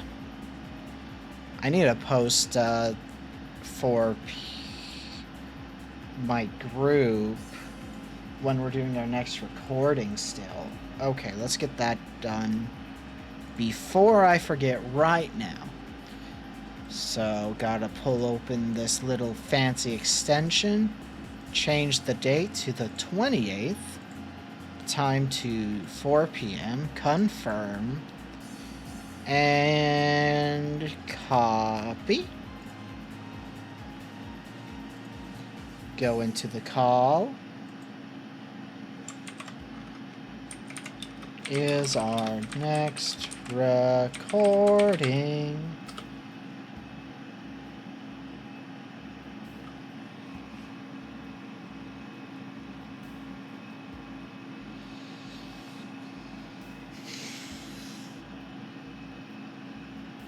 Guys, again, we're just letting a little bit of time pass to see if my friend responds.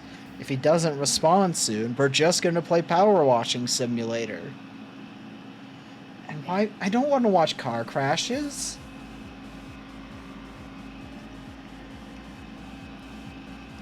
Like, is this what it's like to be a mother? Just to have people be like, but, could we do this? Could we do this? Could we do this? It's like, guys, give it a minute. Would it? It would just be being like, oh, yep, that's a car crash.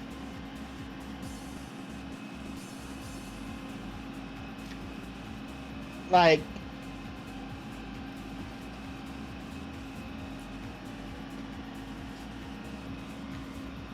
wouldn't it be more fun to watch like a compilation of awesome moments from, I don't know, Kamen Rider or something?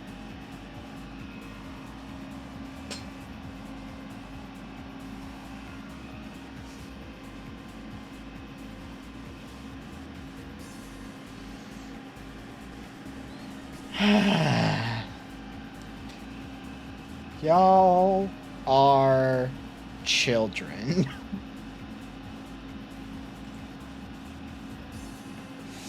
Fully children.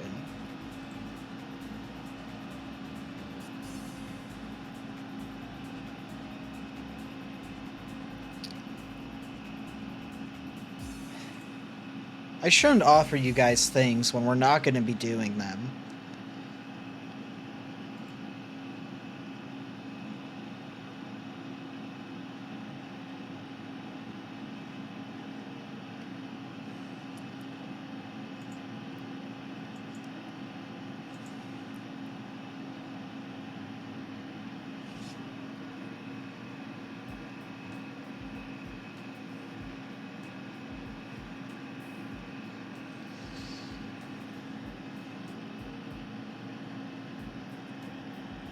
I'm just gonna start Power Wash Simulator at this point. Oh my god.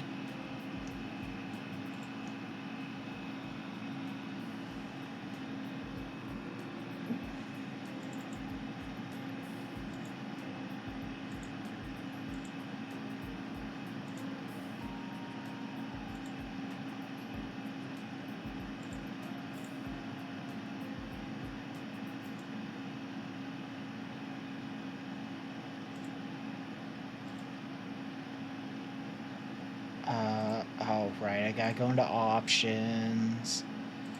Gotta turn on the audio.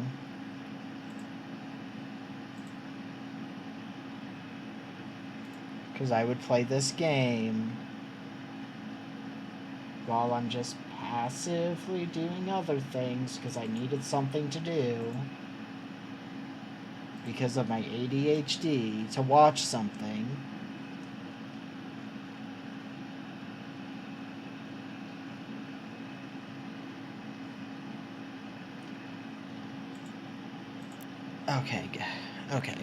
Okay, fine. And yes, I do play with a controller. No, I do not care. Is me playing this game going to be interesting for people? I don't know. Because people might get bored with the way I play this game. I don't have a clue yet. I need to change my category.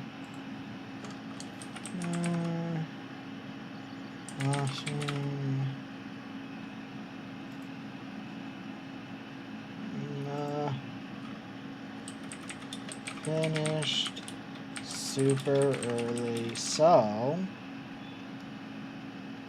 done. Stretch.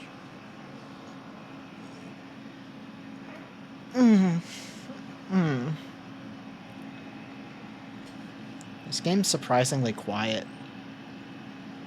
Oh, I clicked off of it to fix something.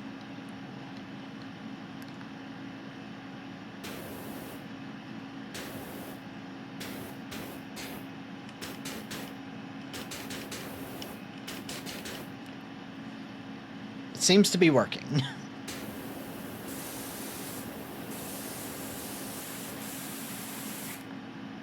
I am not a fan of that sound, actually. I'm not gonna lie, really don't like the sound.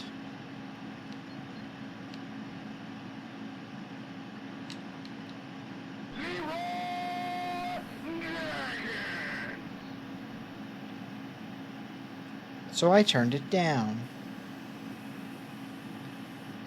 Because I'm not a fan of that sound, actually. It's a bad sound.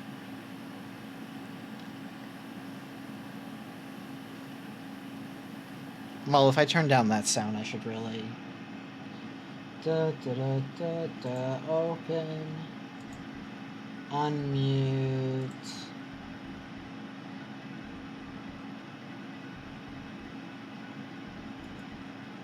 Show that.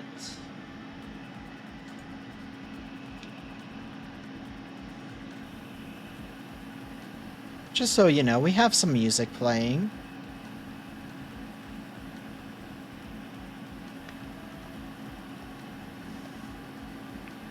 But yeah, I was genuinely surprised at how quickly we made that game today.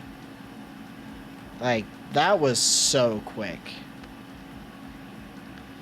So I think what I've learned is, if I leave the not using dice aspect to the possible rolls, it might actually be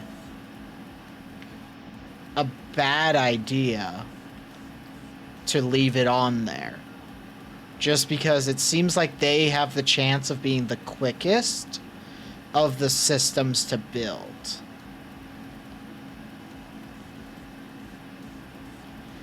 Because a deck of cards doesn't leave a lot of options. So the real question is, do I get rid of it and go back to the D6?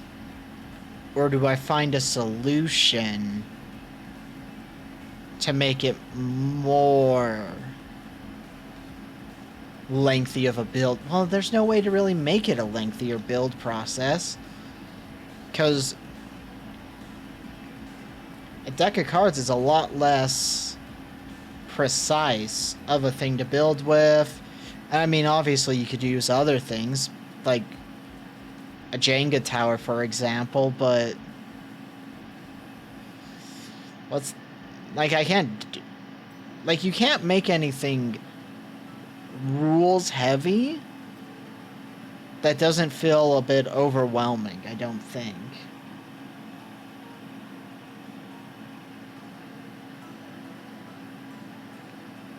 I guess, but that would require me to actually own... Because the other thing is, I want them to be games that people can kind of just, at most, have to spend $10 to have what they need to play it.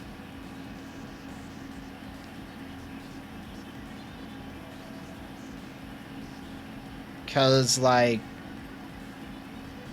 the whole point of them is for them to be simple, easy games that are cheap, so that people just, who don't necessarily like TRPGs, can just jump into one. It's also a chance for me to, like, get experience building TRPGs in the first place, so that when I finally have the time to really focus in on Rule of 7, which has been like the back burner TRPG I've been building for so long now, so that I have experience, so I don't go in like, oh, this is my first game, and make like my dream game as the first full game I make.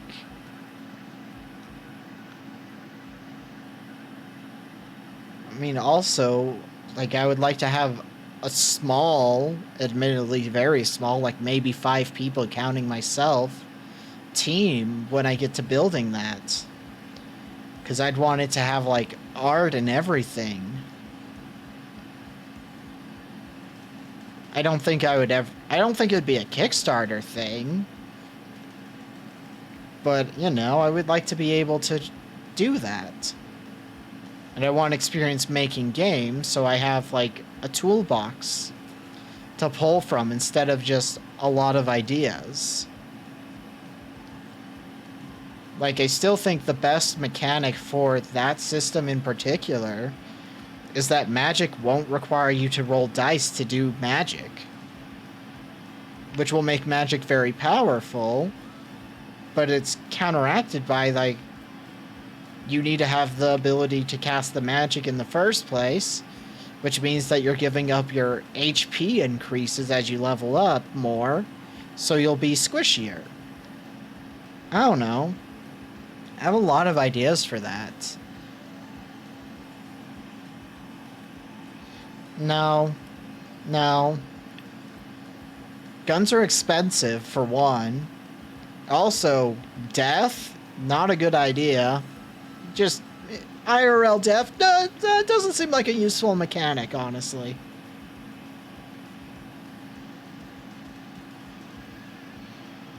Rust will not... Well, yeah, it's Rust. But, I don't know. Are they? Is that wise words, or is that common sense? Does common sense count as being wise nowadays?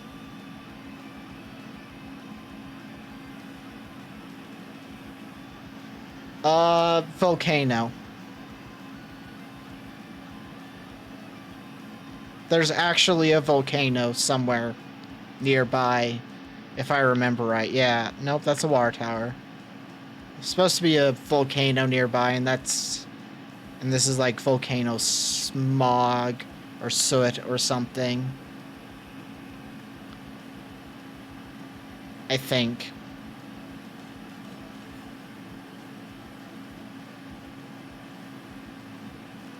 Just like there's probably Bigfoot somewhere around here. And the mayor is an absolute jackass who lost his cat.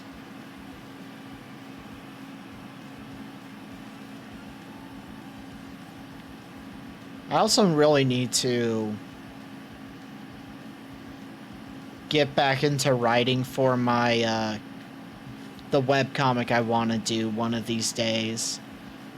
Because I haven't really touched it much in a while. I now know how I'm going to resolve some of the early storyline stuff, but I need to implement it. But it's also going to be the chance to finally introduce the actual main cast fully into the comic over the course of like 2 issues I need to write, because I wanted to set up the people who are they're not necessarily evil, but they're antagonists to the main party.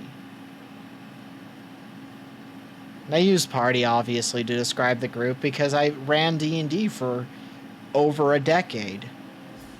Or just shy of a decade before I switched over to other systems, because I fucking hate D&D, guys. I think it's a really trash game system. It has good ideas, but as a system itself, it's awful to play.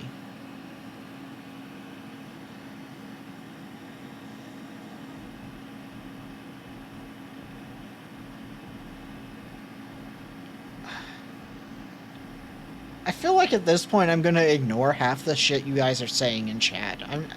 I feel like at this point, for my own sanity, I kind of have to ignore a chunk of what you're saying. Because I have activated you into, like, chaotic gremlin mode somehow, and it's going to be something that I just cannot recover from.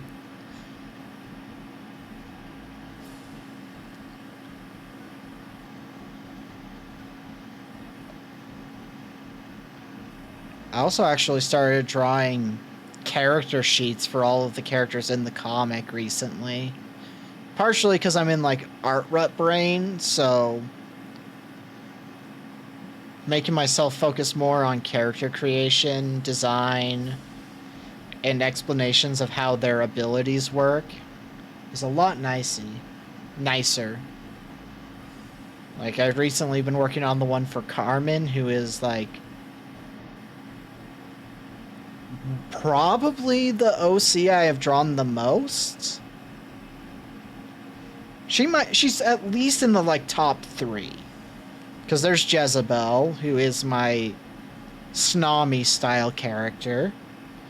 And then there's Ilver, who's my femboy demon boy. Who I have drawn doing things that fall into the yaoi category. Because using him to practice male anatomy, because I can use Shinjiro as well, is a common trick I do. Well, the thing is, I haven't even finished that design still. So, like, the bunny is, like, a femboy bunny that I have been, like, bashing my head into a wall trying to fully design for so goddamn long. Like, I still don't think I've landed on the design. Because I can't figure out what I want to do for the fucking hair on the character design. So I stopped working on it because I was getting frustrated. And it's probably not going to get picked back up. And it's going to get redrawn again. And maybe then I'll finally, like, land on something. But I just don't like the way the design turns out. That takes some real skill there, Airport. Some real skill.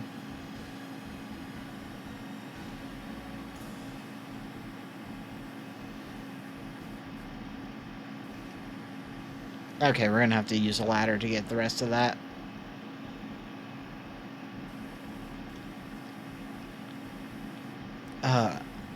It doesn't help that character design, I struggle with a few very specific things. And one of them is always the fucking hair. Makes me so mad that I just always struggle with hair for characters so much. Partially because I really need to, like, spend a week or so just drawing hair to, like, improve my ability to draw hair in the first place. And that's work. That turns my fun hobby into a, like, work, and I don't want that. It's part of the reason I don't do art streams anymore, is because it's just stressful instead of relaxing.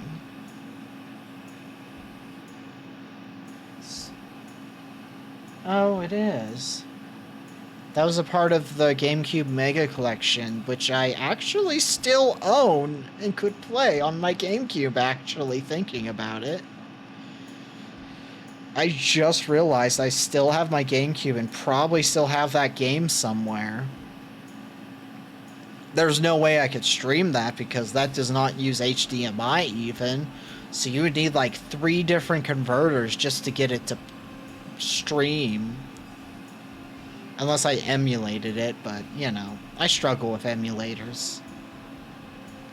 I really want to get a emulator that can run the OG Silent Hill 2 one of these days. Because Silent Hill 2 was my friend Nix's favorite video game. And, you know, she's one of my friends who I really miss, who is unfortunately not alive anymore.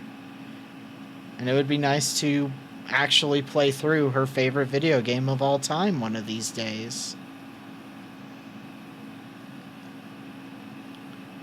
Like, I will undoubtedly, unless it is dog shit, fully dog shit, even the remake of Silent Hill 2, I'm gonna probably stream, just because I have that friendship aspect to the series as a whole in that game. So, like, sure, it might not be as good as the original, but I'll still want to play it because, you know, it's my friend's favorite game, getting a remake, and it's considered one of the best games of all time in survival horror. Like, I'm aware they probably should remake Silent Hill 1 first, because Silent Hill 1 probably needs a remake more than 2, but still gonna fucking play Silent Hill 2, even the remake, because of this reason. I miss Nick. She was like my best bud. She was the first person who made me go, oh, I can be transgender. Because my dumbass brain was like, oh, I know what transgender is, but I'm not transgender. I can't be transgender. I don't belong to that. Because sometimes your brain just doesn't realize stupid shit like that. And you know, like, I'm really sad about her passing because I feel like I could have done something, but you know, you can't change the past, so you just kind of have to accept it. Wow, that's incredibly sad stuff about me.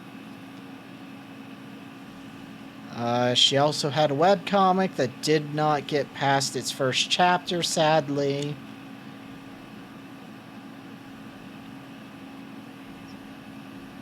Yeah, I miss Nyx.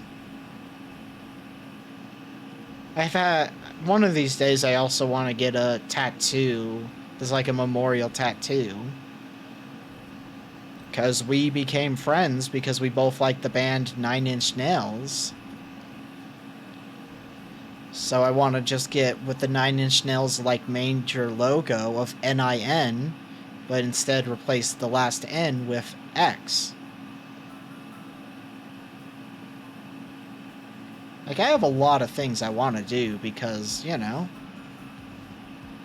I want to remember my friend. I mean, I've gone past the point where it's, like, overwhelming to remember her, but it's still sad. That's just what happens. You eventually get better at processing and dealing with the emotions of trauma. And then it's just a matter of if it gets brought back up in bad ways or not. Which is part of the reason I do not fucking talk to my mother. Because my mother is a cunt of a woman. Like, even if we pretend she didn't actually tell me I should have never been born, I think I still would not talk to her. Just because, you know, I like to be happy and in good moods. And even just having to say hi to her is awful for my mood. And sure, it means that I don't interact with my sister at all anymore because she lives with my mom. Because she, like, pays my mom or some shit so that she watches after her 3 kids. 2 from one man and a 3rd from the last, and she is a single mother, and I, you know, also my sister's kind of a bitch, but not like a bitch I would hate to interact with, just a bitch in general. I mean, clearly I don't interact with her that often, so I don't talk about her a lot, but I do have a sister. She has 3 kids. I don't know. She dated a guy for like less than 6 months, had a kid, and he fucking bailed when she got pregnant, so my sister's not good at picking men.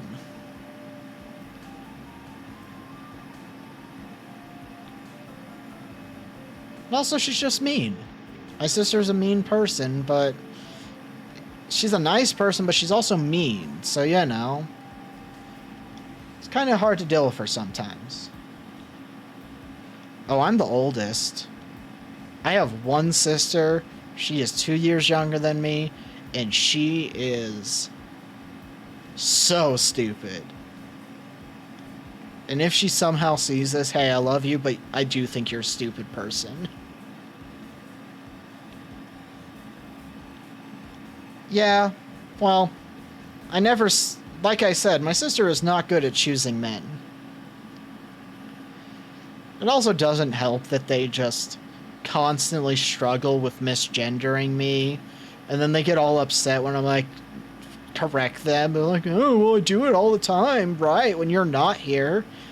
Which, I'm just going to say it, if you're like, oh, but I am good at remembering the right gender when you're not here, that fucking means bullshit.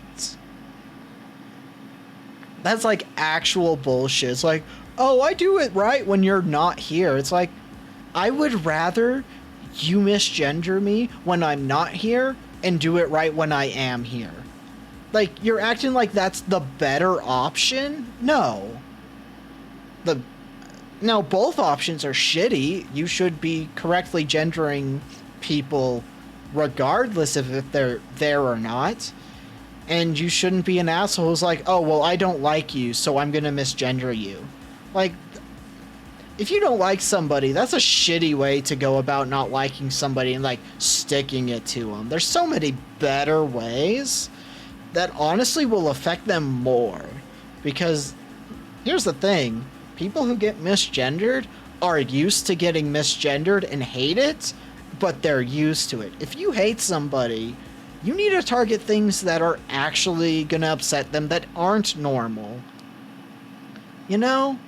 Like, if you're gonna be a dick, at least be smart about it. Like, you're choosing the lazy option. Like, if you're gonna be a dick, don't be lazy about it. The whole point of hating somebody is to fucking hate them. Why are you going for the low-hanging fruits?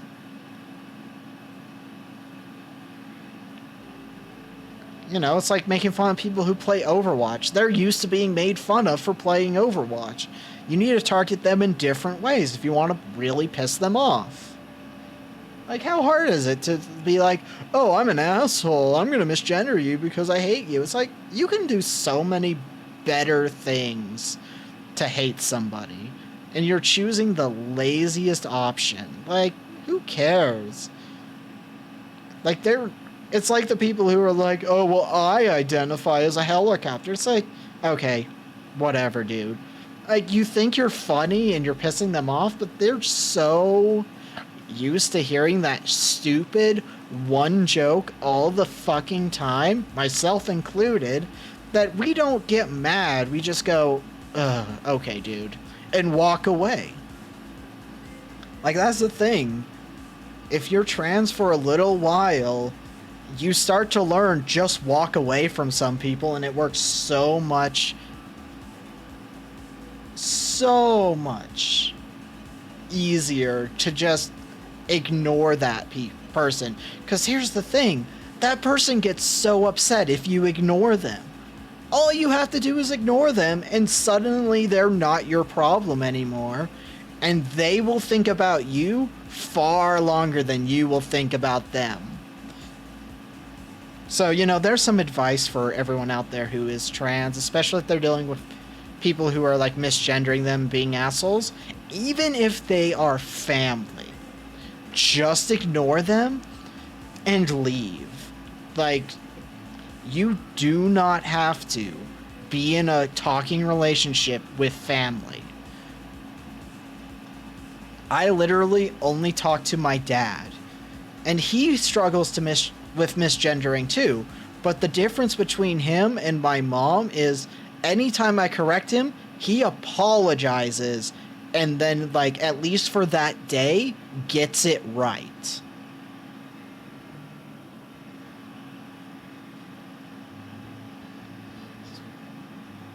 Yeah, like, I genuinely just think the people who are like, oh, but they're my family, I have to give them acceptance, I have to keep them in my life. No, you don't. Especially if you're using the but blood is thicker than water argument. You're using that fucking statement wrong. Because blood is thicker than water is an abbreviation, a short version of the blood of the covenant is stronger than the water of the womb, which is meaning that the friendships and family we choose is more important than the family we are born into. Like, found family is such a powerful thing for a reason, because it's a family you choose. It's a family that you didn't get stuck with. And you can love your actual birth family, but you can also just say, fuck you, I'm not interacting with you anymore. Like, I still get text messages from my mom, and all I do is just fucking ignore them. The only reason I don't change my number is because I still live in the same state, and I don't want to have to deal with them being like, why don't you answer my calls? Showing up and doing that shit. But, you know, the day that I move out of state, I'm literally gonna change my phone number. Like, right before changing the number, like, I'll have, like, the submit or whatever. I'll send a text like, I am never using this phone number again. Don't text the stranger who gets this number, and then not responding to whatever comes. Like, I ignore my family. They think that I'll still interact with them, and I only do that out of, I don't want to deal with you being a cunt about this right now. You know. Just, you know, remember, you don't have to interact with your birth family. Maybe you're still in high school, which if you're still in high school, that means you're under 18 and you really shouldn't be in the stream because we're age verified to 18 plus, but I don't know. If you tell me that, though, you do get banned from the chat, because if you're not 18, you get banned from this chat. That's kind of how this works. But, you know, sure, you might have to just grin and bear it for a while, but here's the thing. You're going to spend more of your life out of high school and out of, like, having to live with family than you are going to spend in it. Like, I'm in my 30s, so at this point, I've spent over a decade not having to live with family.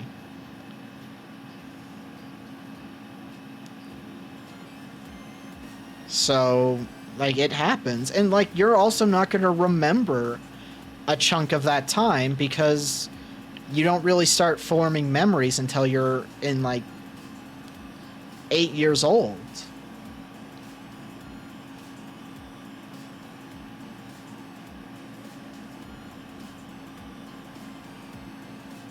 Yeah.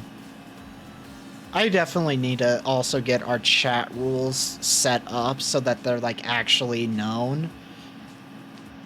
Because, like, one of them will be, hey, I might get political, but unless I start it, do not bring up politics.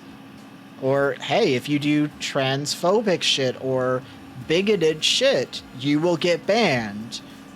I don't care if it's a joke. We don't read them as jokes.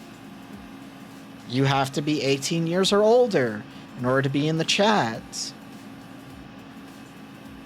Which, I mean, is a Twitch verification thing, but, I mean, you can lie about that. So, like, that's a thing that if we find out you're not 18 years old, you get banned. If you are doing a bunch of things after being told to stop, you get banned.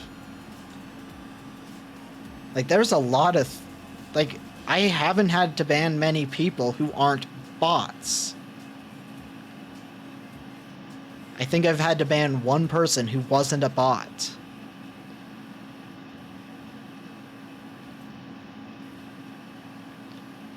And, you know, like, if you're giving me a wall of text, I better know what kind of wall of text it's going to be beforehand, because I might just glaze over that and not see it at all.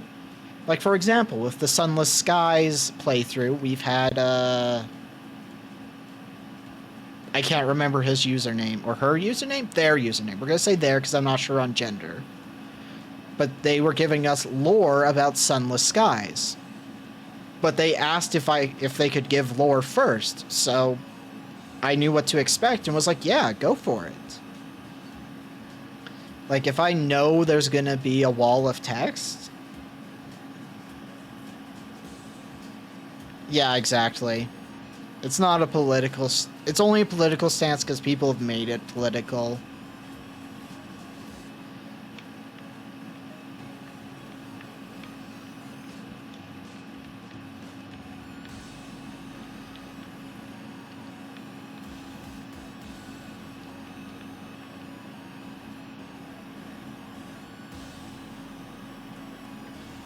Yeah, it's...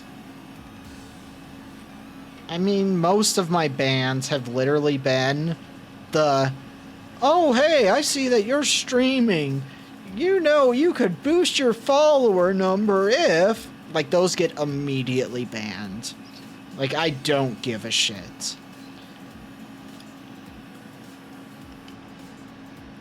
I think the only one that I didn't ban that I would have if I were paying more attention is that one person who came in, was asking all of these interesting questions and being like genuinely nice. Then it's like, oh, you could commission me to design outfits for your model. I should have banned that person at that point, because that is... No. If you're going to come in here and self-promote without permission beforehand, then you should get banned. I think that needs to also be in the rules. Because, you know, it's not fun to be doing something and be having, like, a good time, and then some asshole comes in and is like, oh, wow, it's quiet in here. Oh, you have all these viewers but not that many chatters? That's fucking cringe. Like, you're a cunt and you're getting banned. Like, I don't care.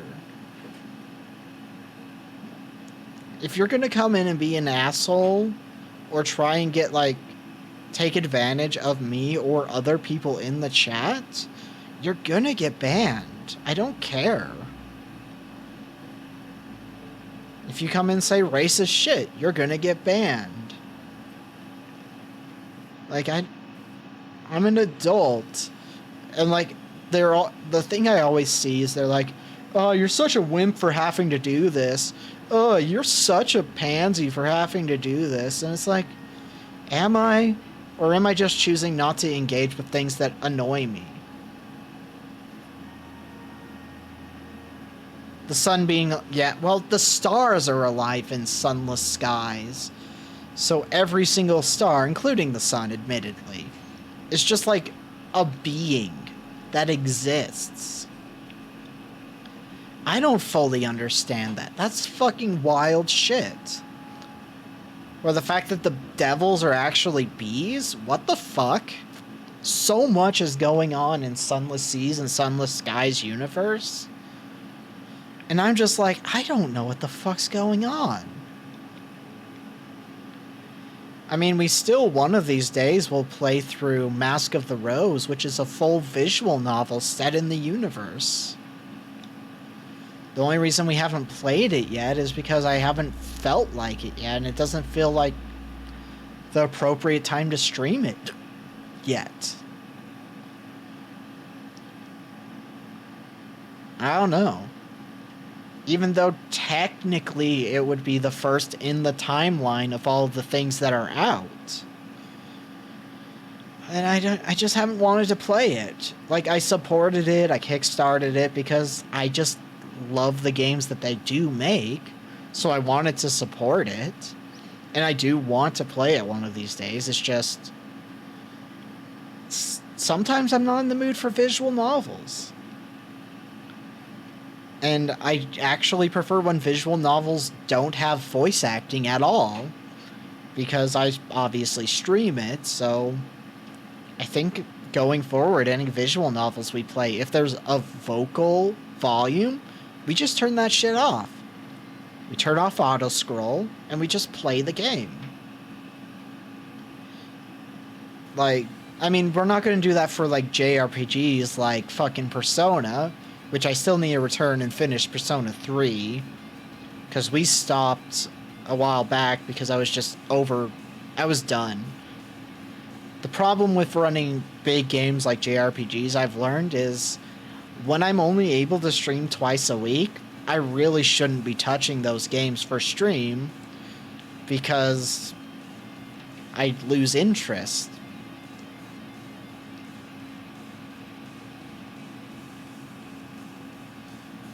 Yeah. There's a lot going on in Sunless Seas and Sunless Skies that I find fascinating. And the fact that we're playing through that while I'm in the midst of running a Call of Cthulhu tabletop role-playing season for Hex Club was a smart choice. And I do feel like Sunless Skies I only started doing a playthrough of because I was super depressed. And I'm still kind of depressed right now, but nowhere near as bad as I was back then. I genuinely forgot to. But it's, you know, that's the fun thing, is sometimes the games I choose to play are because I want to play them, and sometimes they're just because they're what I think I should be playing. Like, they're just what feel right. Like, technically, if I were smart, I would have had Elden Ring Shadow of the Erdtree DLC day one and started streaming it. But one, I didn't want to right away, and two, like, I have to spend money to get that game, and unfortunately, I'm not poor, but I'm not rich. Like, I'm living paycheck to paycheck. I desperately want to move out of the state I'm in, but moving is expensive. Yeah. Like, do I wish I would suddenly get a huge groundswell and be able to do this part-time or even full-time? Yeah, of course. Who wouldn't want to do something that they enjoy for a job? But I accept the fact that that probably won't happen.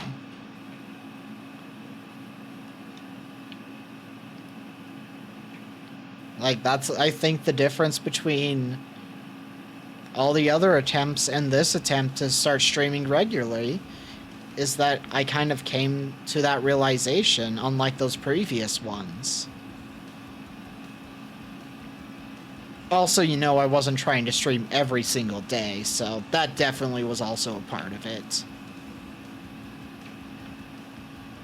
Because, like, I've already decided that if this becomes something that could support me part-time, I would start streaming 3 to 4 days a week instead, but I don't think that would change much if it became a full-time thing, even. If it became full-time, I'd still stick to 3... I'd maybe just guarantee it as 4 days. But then the other days would just be whatever the hell else I want to work on. Because I'm, like, working on a video essay about the 5-man band. I'm working on a video essay over Final Fantasy VI, even though that one's... I've realized that Final Fantasy VI's opening is really boring. Like, oh my god. No, you're right, I should hydrate.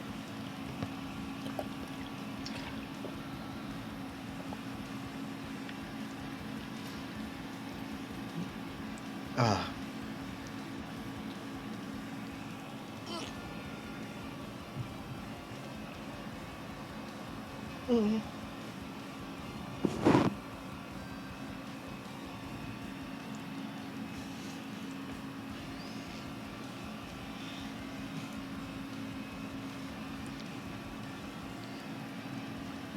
And I've kind of had to come to the realization that part of the reason Final Fantasy VI hit so hard for me is just at the time I had more patience for video games.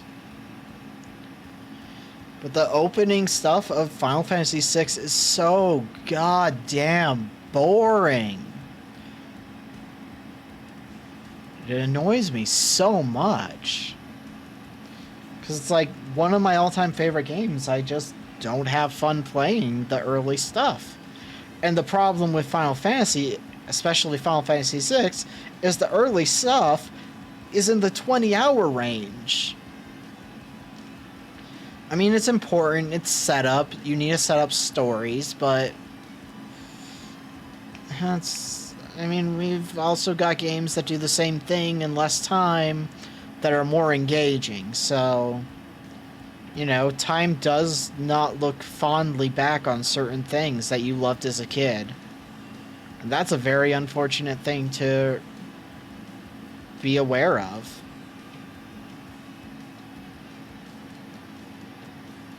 I mean, I still think Final Fantasy VI is my favorite Final Fantasy game.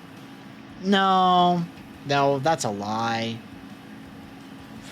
Because there's so many Final Fantasy games that just aren't numbered that I've played and I really loved.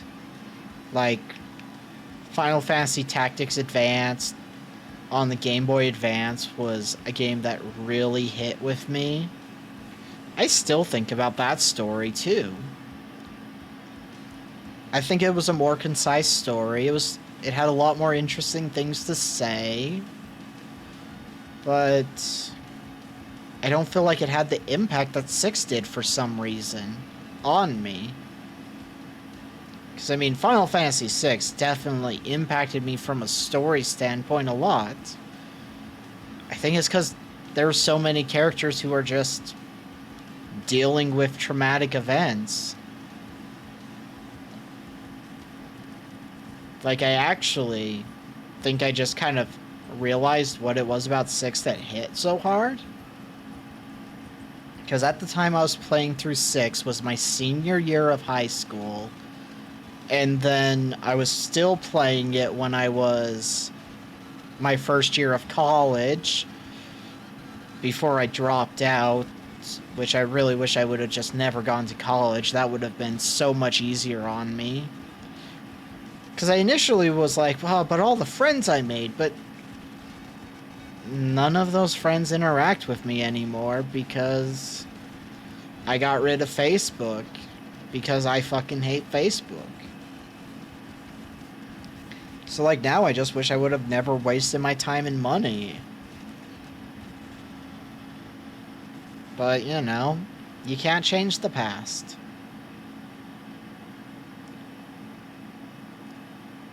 Just like I really wish that Paper Mario The Thousand Year Door on GameCube didn't censor the fact that Vivian was a trans character.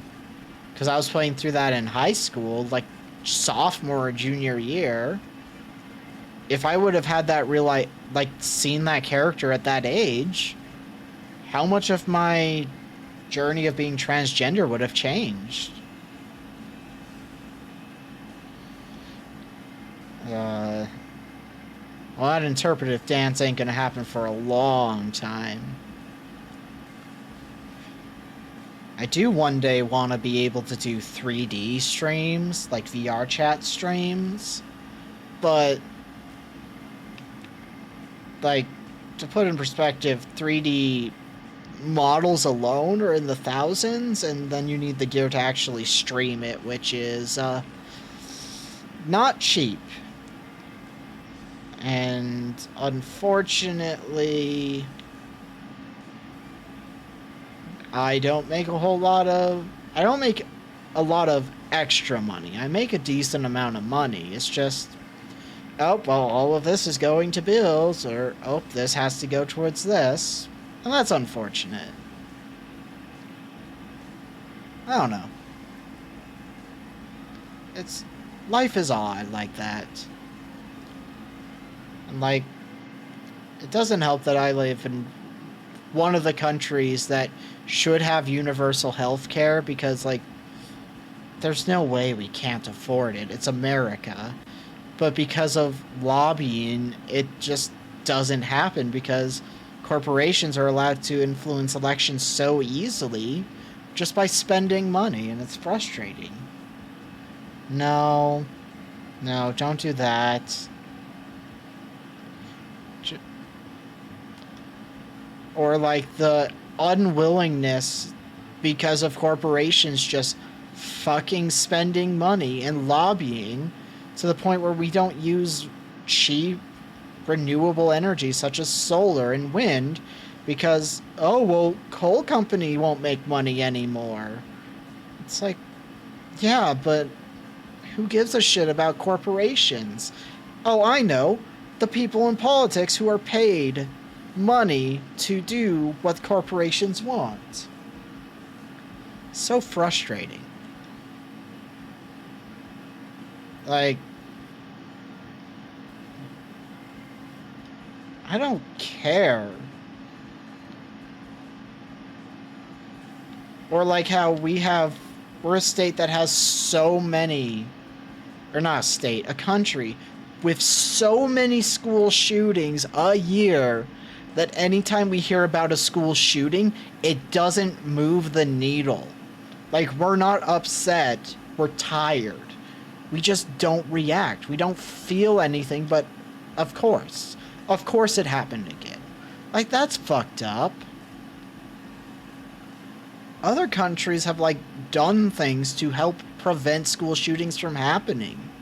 Like, there was that huge school shooting that happened in, I think, Ireland or Scotland, and it led to stricter gun control rules, and guess what?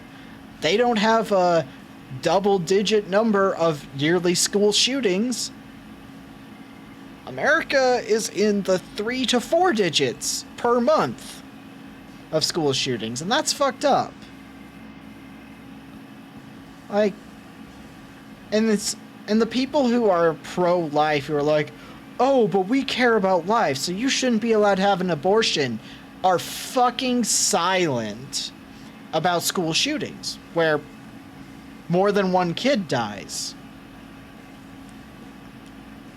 But no, we can't let our guns be taken away.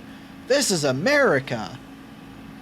But we can charge you a shit ton of money on this. We can do this. We're okay with this thing getting through. Like, you know, anybody who's like, I'm pro-life, they're a hypocrite.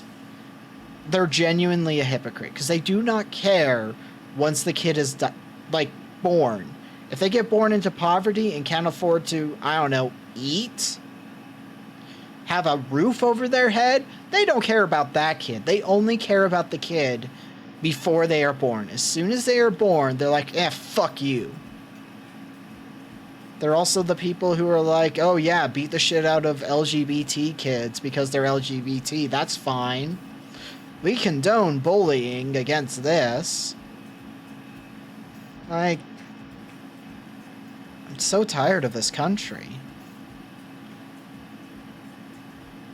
Like, I would love to live in a different country that's nicer.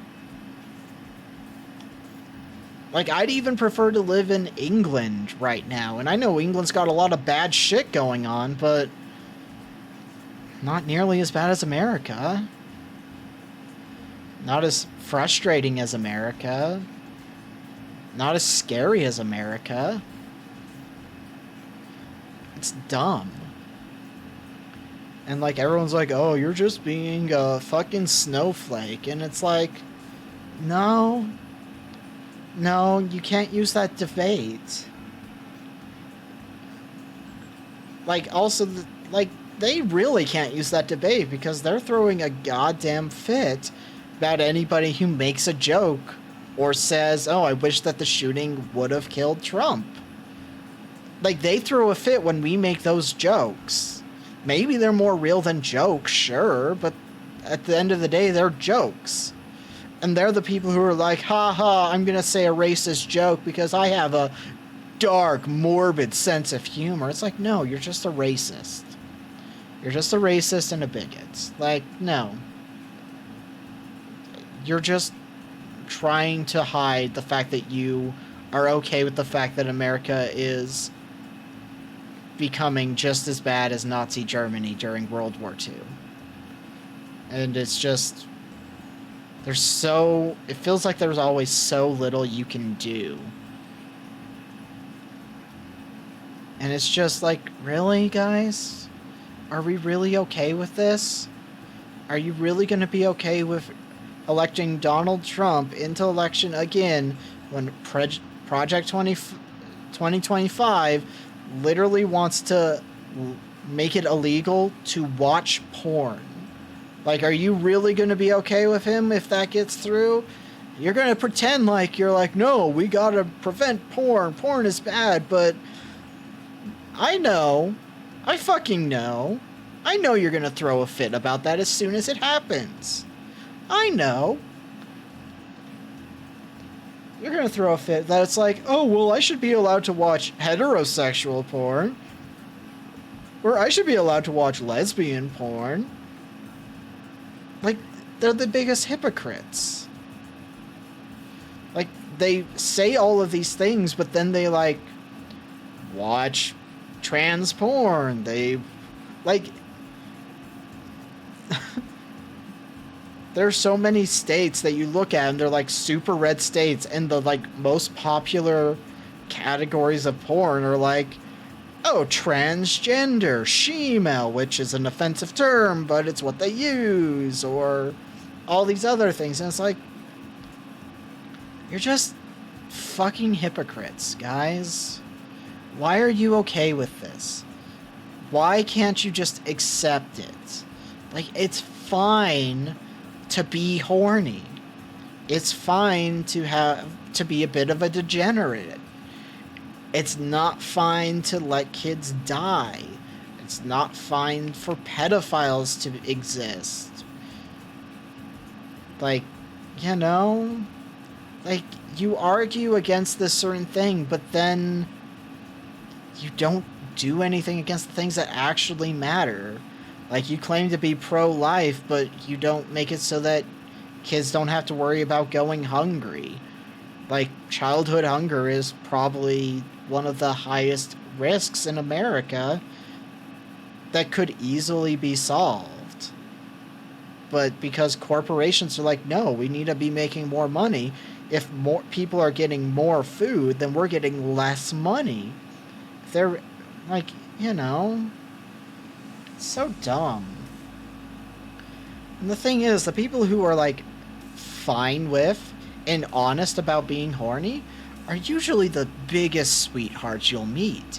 Even if they have, like, the really weirdest kinks or tags that they go to. It's like, why do you guys care so much about this thing that rarely, if ever, actually affects you?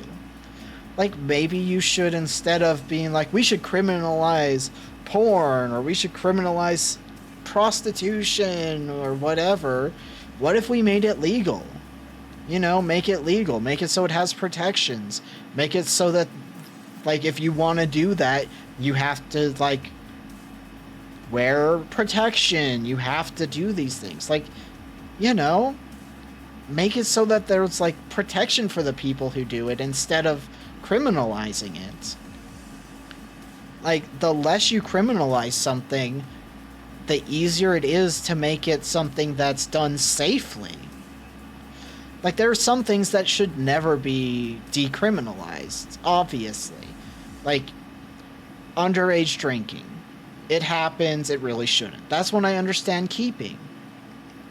Because, you know, that scientifically has been proven to fuck up growth. Wait, do I count as sweetheart? I have no idea. I don't know, it's the thing of just, you have all of these things, and you act like they're huge deals. In reality, they're not. Like, oh no, this man is interested in a man fucking his asshole. Oh, that hurts me specifically, because I'm not okay with that. They don't want you to know about it. They just want to do it. Like, you're inserting yourself into something they don't want you interacting with. Like, come the fuck on. Let dudes fuck dudes. Let girls fuck girls. And let thems fuck thems. And everything in between. You know. Stop trying to infiltrate the LGBTQ with pedophilia. Like, stop trying to pretend like that's a sexuality. It's not. It's a fucking crime. Like, stop trying to be a bad actor to get bad press on something just because you want it to be criminalized or thought negatively of. Ancient Greek, one of the most beloved time periods for everybody to research, was a time of intense bisexuality. The simple answer is over time. Because Ash is on the air. Air is everywhere. It's not like it's just gonna fall down like a coat on top of something. Huh. So dumb. I'm tired of also every single election. We're not choosing the best option, we're choosing the least bad option for, like, presidents. Like, what? We live in an era where we can actually have the voting be exclusively the Electoral College instead of, like, we elect people to share the common vote for delegators or whatever the fuck it is. Like, we live in an era where we can technologically guarantee that they're not going to get rigged, and you can make it so that actual unanimous, like, that the people's vote is exclusively what it is. Like, that's all you, like, we live in that era now. Like, we can do that. Sure, it will take some time to get it working properly, but I mean, why don't we do it other than the Republican Party primarily gerrymandering and working against things like that because they don't want to lose their political position. Like, they have used so many dirty tactics to guarantee that they get more votes than they actually deserve. Like, that's genuinely a thing. So many... Because it's like, oh, well, if we split these things up, technically it's 60% blue, not 60% red. But if we do it this way, it changes to be 60% red. But it's like using... It's so frustrating. It's so frustrating being in America, seeing everything go to shit, and having so little you can do outside of vote.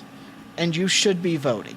If you give up and you're like, well, there's nothing I can do, and you don't vote, you're wrong. Like, if you don't vote, things will stay the same.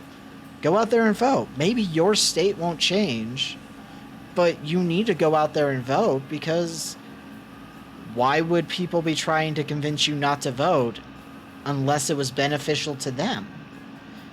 Like, and also America needs to be easier to vote in, and it's, like, frustrating, and taxes should not be this, like, complicated thing where you have to, like, hire specific people who are trained to do taxes, when other countries literally just send you a fucking bill in the mail like, hey, here's your taxes. Like, they don't make it complicated. They don't do all this stuff. They're just like, hey, here's the number. Or the other one that I found out recently that really fucking pissed me off. Apparently, outside of America, every place, at least the majority of places you go shopping, whatever price is on, like, the store wall, like, if it's like, oh, it's $10 for this item, it's just $10. That is exactly how much it is. In America, it'll say something like $7.99, and then it's not $7.99, it's more like $8.50 something, because there's sales tax, because sales tax is not calculated in the price that you see when you're shopping here. Like, I found that out recently, and that was one of the most mad I have been in a long time about something. That's, like, why? Why do we constantly keep doing this shit? Like, what? That one makes me so mad. I'm genuinely, of all the things that I would say are, like, on the scale of, like, bad to awful, that one is, like, just bad. It's annoying. It's not like the people who are trying to make it illegal to teach about gender in high schools, but only because they don't want people learning about transgender, because then more people will be transgender and they'll be corrupted by the knowledge, when it's really just, like, a lot of people just don't know it's a thing until much later in life, like myself. Whereas I think if I had found out about transgender at a much younger age, it would have been nicer. You know, you get on puberty blockers, so you stop producing the hormone that you're biologically going to naturally produce the most of just because of being born. And then it makes it so that, you know, you don't go through puberty until you are on, like, the right hormone balance. So you're going through puberty in a way that makes it so that you grow up to be like the gender you identify as. Like, I wouldn't have been able to do that growing up, even if I knew about it. I know that for a fact, because I grew up in a fucking cult, in a red state. Like, no chance. I don't know. I don't know why I'm so mad, or so, not even mad, just introspective today. I don't know. It's a thing I don't like talking about often, because eventually I just start getting mad about it. Because, like, I have political views, everybody does. And it's just, I don't like, I think it's partially just because I'm trapped in this red state that I can't afford to move out of. Because I would need to have enough money for the move, I'd need to have a new place, I would need to have a new job. And, like, I'm not happy with how I'm doing financially. Like, I hope it's break time. I'm just gonna keep talking, but, you know, go get water, stretch, whatever. I don't know. It's just, I wish I didn't live so poorly or struggle so much financially. I wish that I wasn't living paycheck to paycheck. Like, if I weren't afraid of, like, being a trans woman in the state, I would strongly, if not actually, just consider being a sugar baby. I wouldn't care. Like, I would like to get out of my situation, but, like, I don't want bad things to happen to me. And unfortunately, I live in a state where, like, I don't really have rights to not have that bad stuff happen to me. You know? It's part of why I want to move to Washington. Because Washington is one of the states in America that is the most friendly to LGBTQ. Also, it's a climate that's, well, it's got a lot of climates because it's a big state, but it's got, like, forest climates that are usually very rainy. Like, that shit right there is what I want. Like, if I were going to choose a country outside of America to live in just off of nature, it'd be Ireland, because Ireland gets a lot of rain. It's very forested. Like, I have severe allergies, sure, but just take a fucking Benadryl.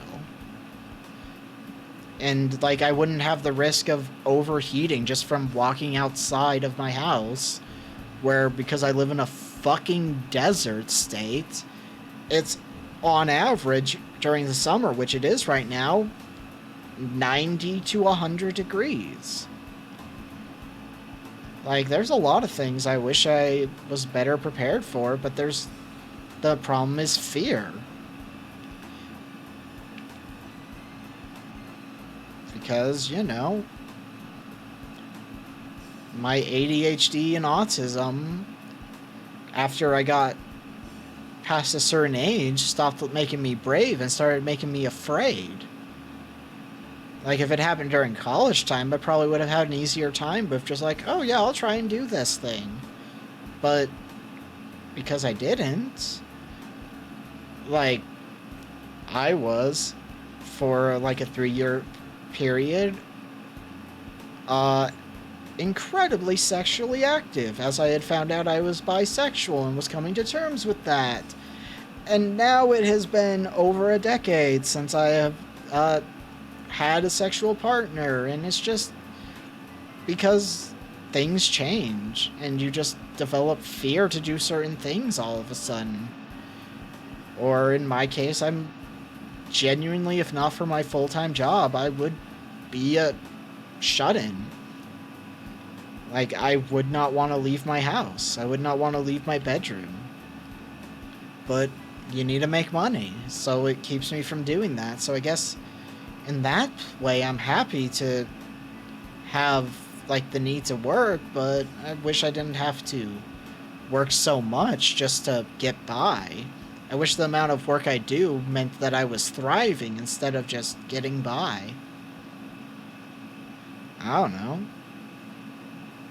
Like, it's part of the reason that sometimes I get sad about the fact that I haven't earned enough on Twitch to get a single payout yet, despite being eligible for, like, over a year now. Like, that's genuinely something. Like, I just wish I was getting enough income on Twitch to just get a payout every month. Like, that is my main goal right now with Twitch that I wish I was hitting. That's it.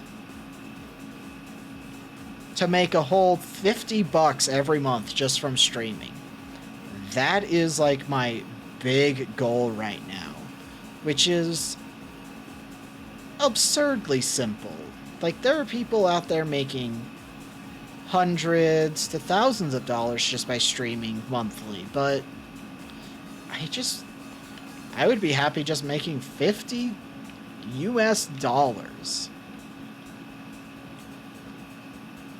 But, you know, our average viewership, which I try not to get too in my head about, is 3.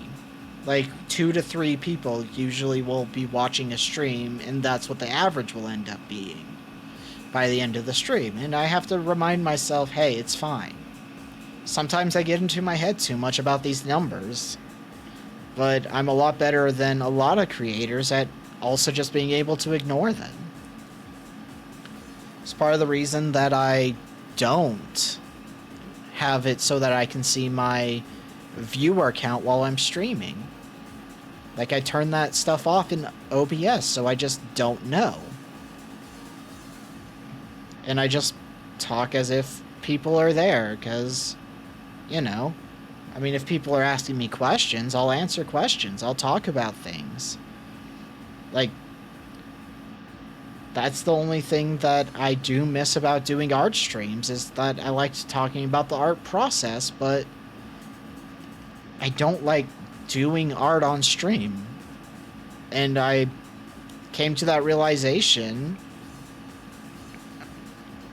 and it's just, it's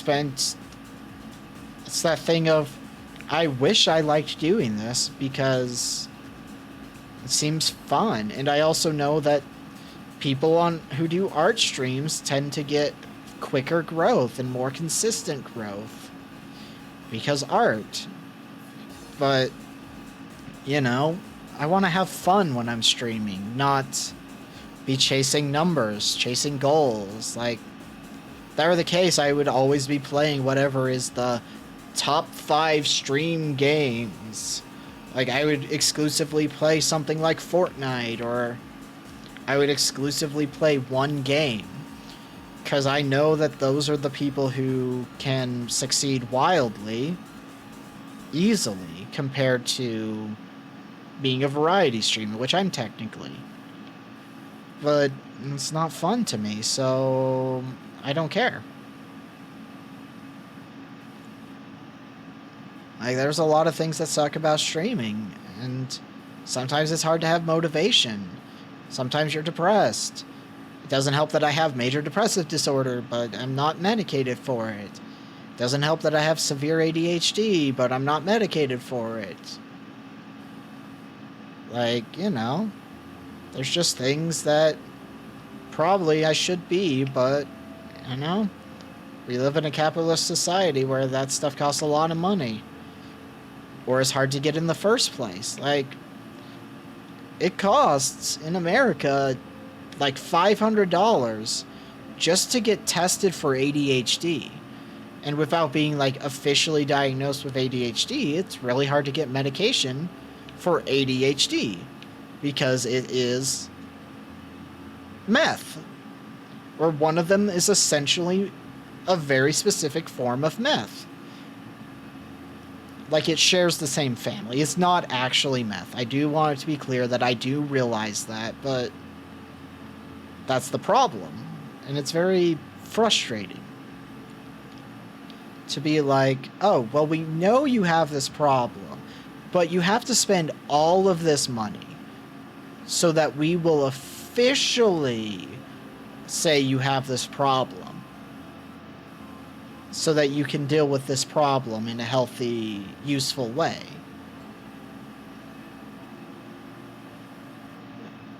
You know, life sucks. Like, I wasn't allowed to have a part-time job in high school for some fucking reason that I still don't understand. Or I wasn't allowed to watch Power Rangers growing up for some fucking reason that I don't understand. Like, the only way I could find out is if I asked my mother, and I'm not going to interact with my mother to find out something that dumb. Because I guarantee you it's some stupid bullshit reason. Because I was allowed to watch Courage the Cowardly Dog, and I would say of the two, Power Rangers is nothing compared to Courage the Cowardly Dog on probably not okay for kids to watch, even though I think Courage is a great show that kids should be allowed to watch. Because, you know, something that I have considered doing a video on, but I don't think I will, is talking about how fear is a very important thing to feel, a very important emotion, and that kids should need to interact with it at a younger age because it will help them develop and grow as a person. Because fear is a very good way of getting people to understand empathy. I don't know why it is. Like, I would need to do actual research onto it, but I'm pretty sure that fear is important for empathy.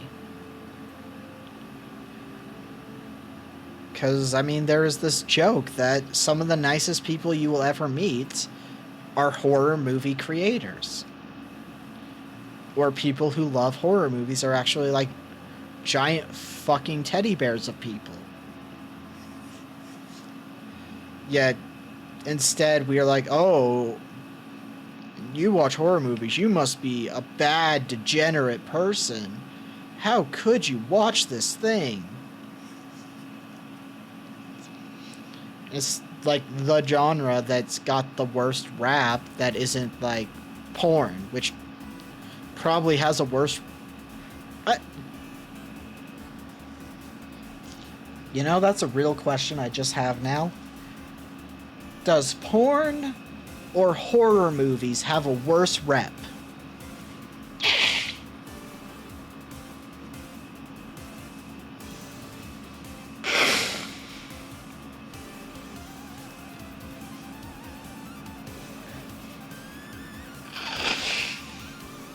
Oh, I forgot to take allergy medicine.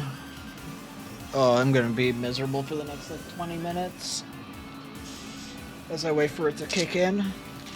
Oh. Like, if I were to take a guess, I don't know, actually. I don't know. Would horror be considered a worse genre than porn?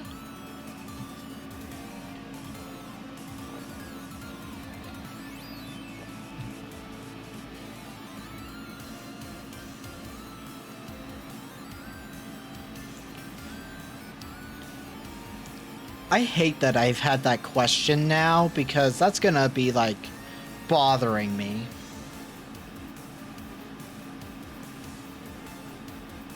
Yeah, but in the general consensus, I mean.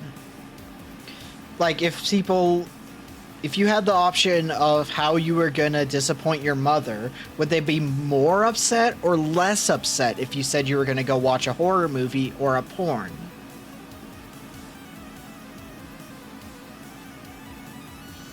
Yeah, but I'm just talking, like, general consensus, like, it's Thanksgiving, and somebody's like, hey, what did you do over the weekend?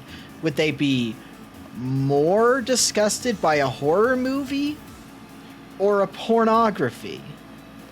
Like, which one would actually more consistently upset people more that you watched?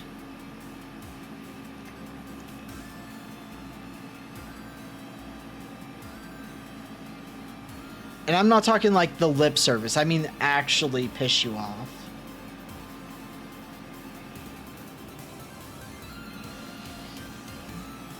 Yeah, but here's the thing. Horror is often referred to in the same terminology as porn by people who think it's a bad genre to watch. They're like, oh, you're just watching it for the blood and guts. You're just watching it for titillation. You're just watching it because you're a sick pervert who wants to see this stuff. Like, that's the usual thing that happens when you watch horror movies. So it's like, well, which one is worse then? If they're going to use porn terminology to to shit on people who watch horror movies, would they prefer you watch a porn? Or are they actually going to be like, no, it's better you watch a horror movie? Like, which one would they genuinely, honestly answer? Because, like, the lip service is, oh, I'd rather you watch a horror movie, but I honestly think they'd much prefer you watch porn than horror if they don't think horror is good, because at least with porn, they'd be like, oh, well, you're just horny. That makes sense. Like, you shouldn't do it, but that makes sense. But, well, horror, why the fuck would you watch that degenerate shit? Like, that's genuinely what I might think is the truth. Like, that...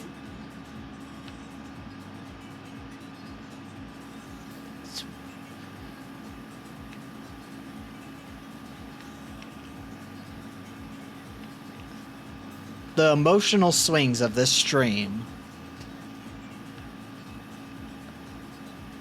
But yeah, I genuinely think people might prefer you watch porn over horror. Unless they, like, accept that horror is a good genre, even if it's not for them. Because there are people who don't like horror movies, but are like, I get why they're good, and I get why they're important.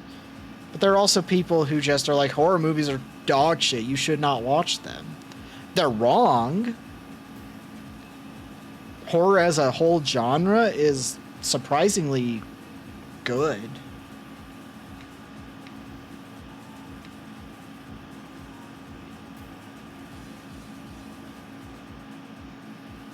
Yeah. Man.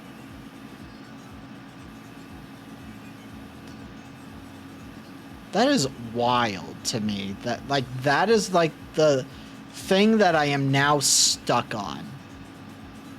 Because that is a wild thing to be like, well, what is the answer?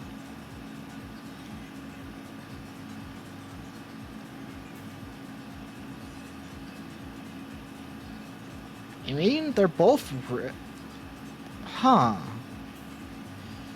Because, like, some of the biggest complaints about the movie Peeping Tom were that it was a weird, pervert, sexual fantasy.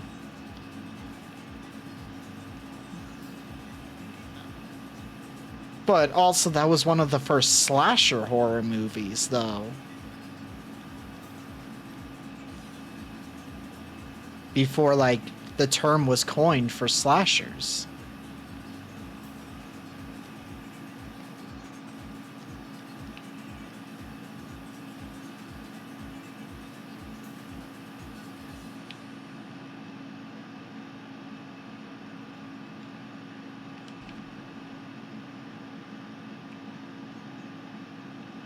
Huh. I don't think I want it. That's something that I would be tempted to make a video about, but I don't think I want to make that video. That seems like too much work to me.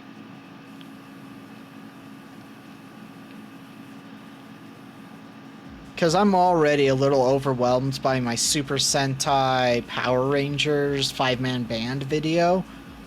Just because, like, the way I'm going about that one is watching all of Power Rangers, Mighty Morphin Power Rangers specifically, because there's no way I'm going to watch all of Power Rangers, because the second aspect of the video is watching all of the Super Sentai series that inspired the Mighty Morphin Power Rangers season, which I've done like math. The sample size of episodes watched is less than 0.1% of all of Super Sentai.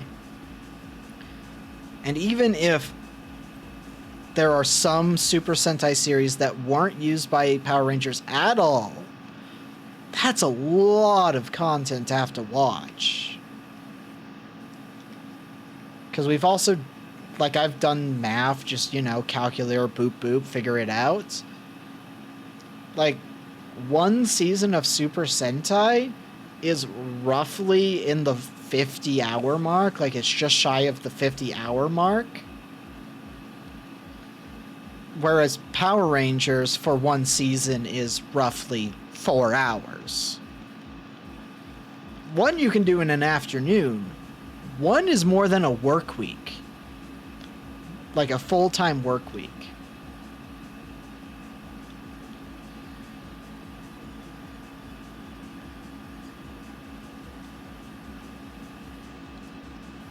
It's like how I've also seen online that right now the shoujo is doing like open applications, and I've been tempted to do it, but I'm not sure I want to. Because, like, one, it probably wouldn't happen, but that's not why I wouldn't do it. Because, you know, that's a dumb reason not to do something. It's like, it probably wouldn't happen. Well, it definitely won't happen if you don't try, is the thing. But it's like, do I want... If that succeeded, would I want that? Like, that's going from barely anybody interacting with you to a lot of people interacting with you very quickly. And leads to the more crazy types of people online, because some people hate people just because they're in Vishoujo. Not because they're people, but just because they're working for a corporation that they don't like for whatever reason. And also, like, your viewership was going from 3 to 4 viewers on average to, oh my god, there is triple to even 4 digits going on right now, I think would be too overwhelming. Maybe if I had been streaming longer and had a like slightly larger audience, like hitting the double digits on average, maybe I'd feel confident doing that, but I don't know if I could right now, if I wanted to. Like, if I could right now, if it happened. And that's part of the reason I've been so, like, do I? Do I even want to do this?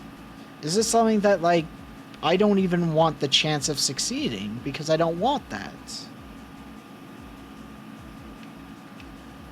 And there's also that, like, you will lose people because it's too much. And I get that, because, like, I mean, I'm a lurker in a lot of streams I do watch because I'm doing things while I'm watching streams. Like, I will be doing research or playing video games whilst I'm watching someone stream. It's like, sometimes I'll jump into, like, big streams, like, but those are usually for, like, events. Like, oh, Iron Mouse is doing a concert right now.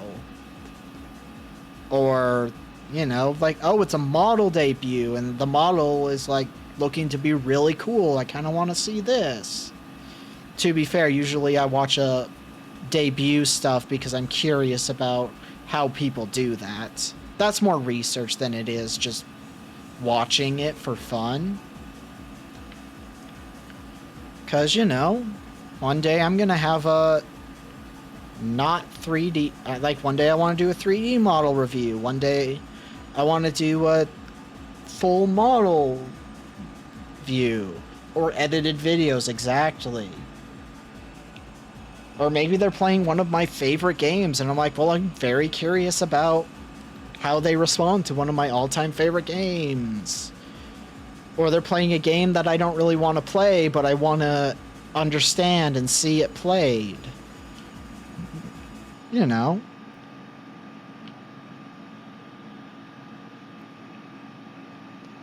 I mean, at this point, we're basically just doing it just chatting. And I don't want to start another one of these jobs.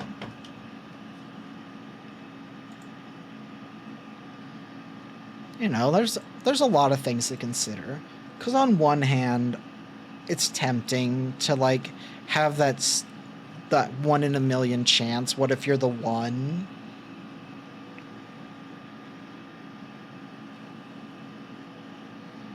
Yeah, or if there's like a collab going on with certain people and I've seen clips of them, I'm like, oh, well, I should watch this because I know that their collabs are fun. Like, I'll do that. Like, if I see that Haruka and Aethel are going to be in a stream together, I'm going to watch that because anytime those two get in a stream together, it's gold. But, you know, I don't really watch Aethel's streams when it's by himself. I don't watch Haruka's streams too much by herself. That one's more because she doesn't stream at times I'm awake, but, you know, that's beside the point. Or, like, I watch Matara Khan probably the most of any of them, but that's because before she was Matara Khan, she was a different streamer who was very important to me. Especially when I was first starting, but, you know.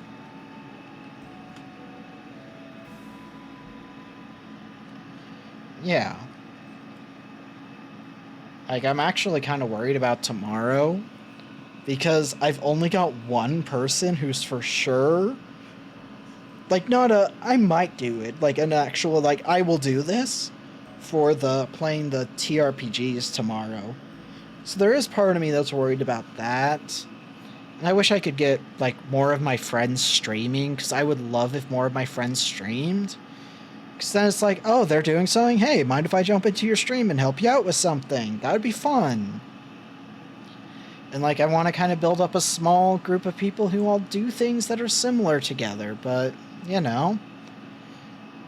I can't, like, force somebody to get into streaming. That's not going to happen. Oh, excuse me.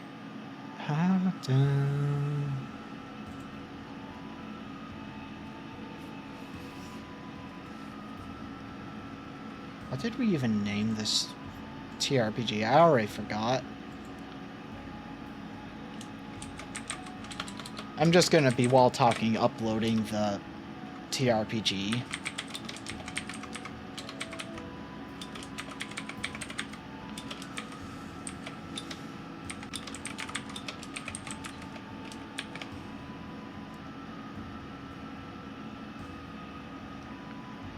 Dun, dun, dun.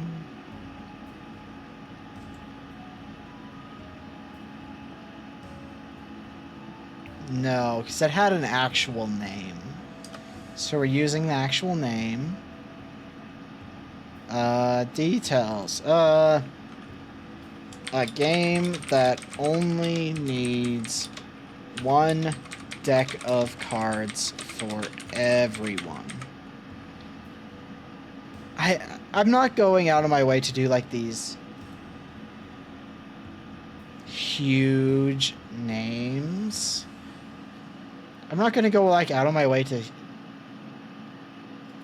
make things, you know. Like, I haven't even, on any of these, like, I'm not doing art. They're just free games that are a part of, that I make. Anime, yeah. We might get one of those with this name generator. Like, I don't know fully what kind of shit shows up in this name generator. Because this name generator I've only used a few times. Inappropriate Beach Maniac, okay. Magical Handgun Kingdom.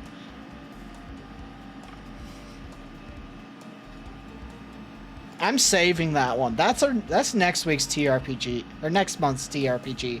I don't care if I'm preloading it. That is too good of a name. That is 4-hour TRPG. No, there's no way I'm giving up on Magical Handgun Kingdom. Magical Handgun Kingdom. Like, no way I'm giving up Magical Handgun Kingdom. That's too fucking good. That's so chaotic. I'm gonna even go as far as to roll the die, and I'm gonna try doing this D6 because it was an interesting concept, but I don't think the option of non-dice systems is good. 6, so it's a D20 based system. D20 based system. Like, literally all I'm doing right now is putting in the name and the type of system it will be built in. I am cheating a little bit because I will have time to think on it up until we build it, but I'm sorry. Magical Handgun Kingdom sounds like an insane system. Like an insanely fun game to build, so, you know. I'm not giving that one up. That one's too fucking good. That's a golden opportunity right now. I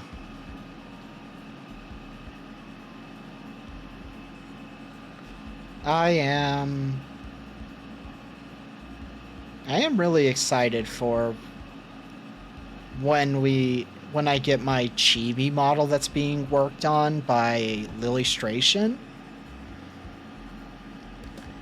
I do look forward to having like a model that's based on my design instead of just a rough approximation of my design like we have right now, because, you know, we're using the what's it called?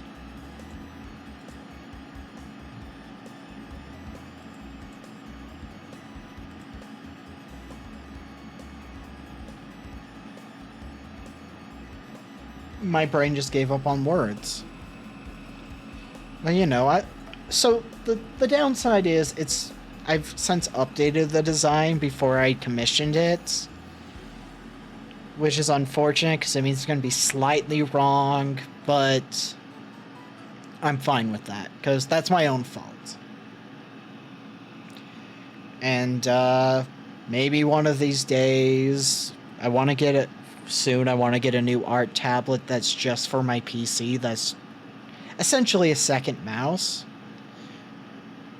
And I might do like part of our weekly Discord hangouts, which aren't as consistent as I'd like because sometimes my depression just really gets the better of me, or my exhaustion because it's summer, so I'm much easier to be exhausted in general, which is disappointing. I wish that I had more energy, but it's hard to have a lot of energy when you work a full-time job in the middle of summer that has you doing physical work. Yeah. But, you know, so far at this point, the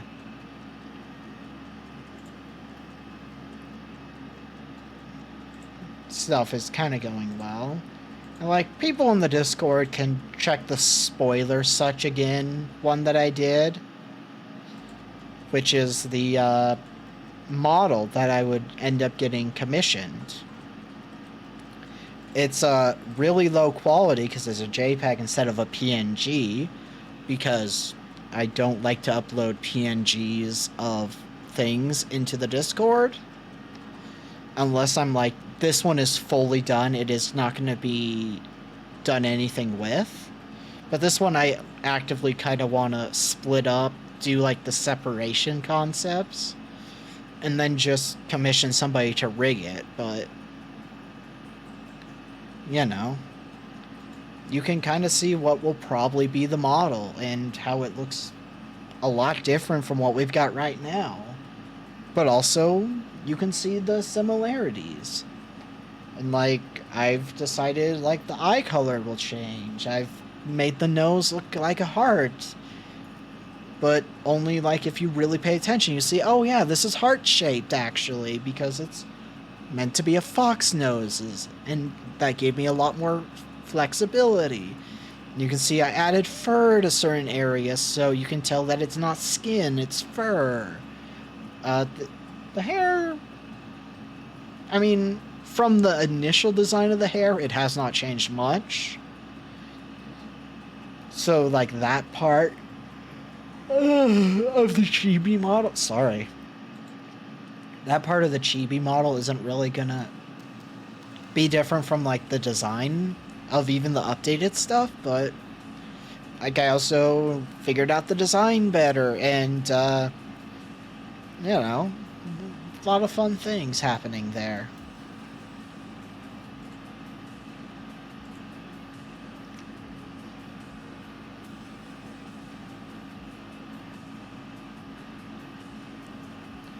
Or like something that will change between the chibi model and like the model I'm kind of commissioning, or like working on now and would probably commission to be rigged, is that like obviously eye color.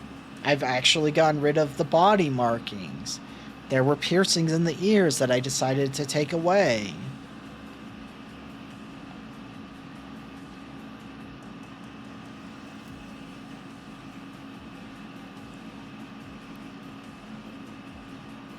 I don't know. Like, I'm looking forward to it, genuinely. But I'm trying not to get, like, super excited and such for it, because, you know, as somebody who does art, I understand it takes time for art.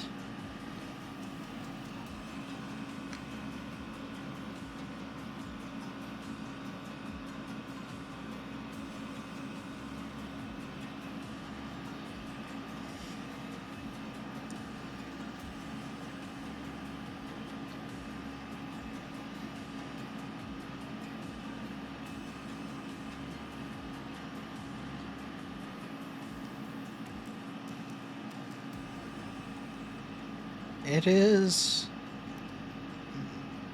a lot of interesting things really do happen.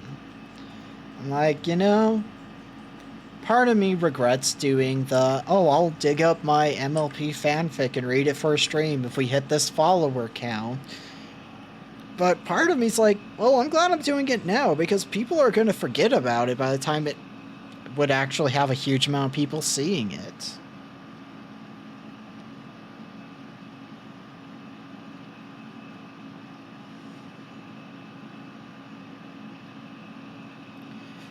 Oh, that's another thing. Somebody just kind of posted on Twitter saying they wish licensed TRPGs, so like, you know, Power Rangers or Dark Souls would use the system that works best for the identity, instead of just being like the name brand, this is what we should use. Like, for example, the Dark Souls TRPG uses Dungeons and Dragons. Why the fuck would you choose that system of all the systems?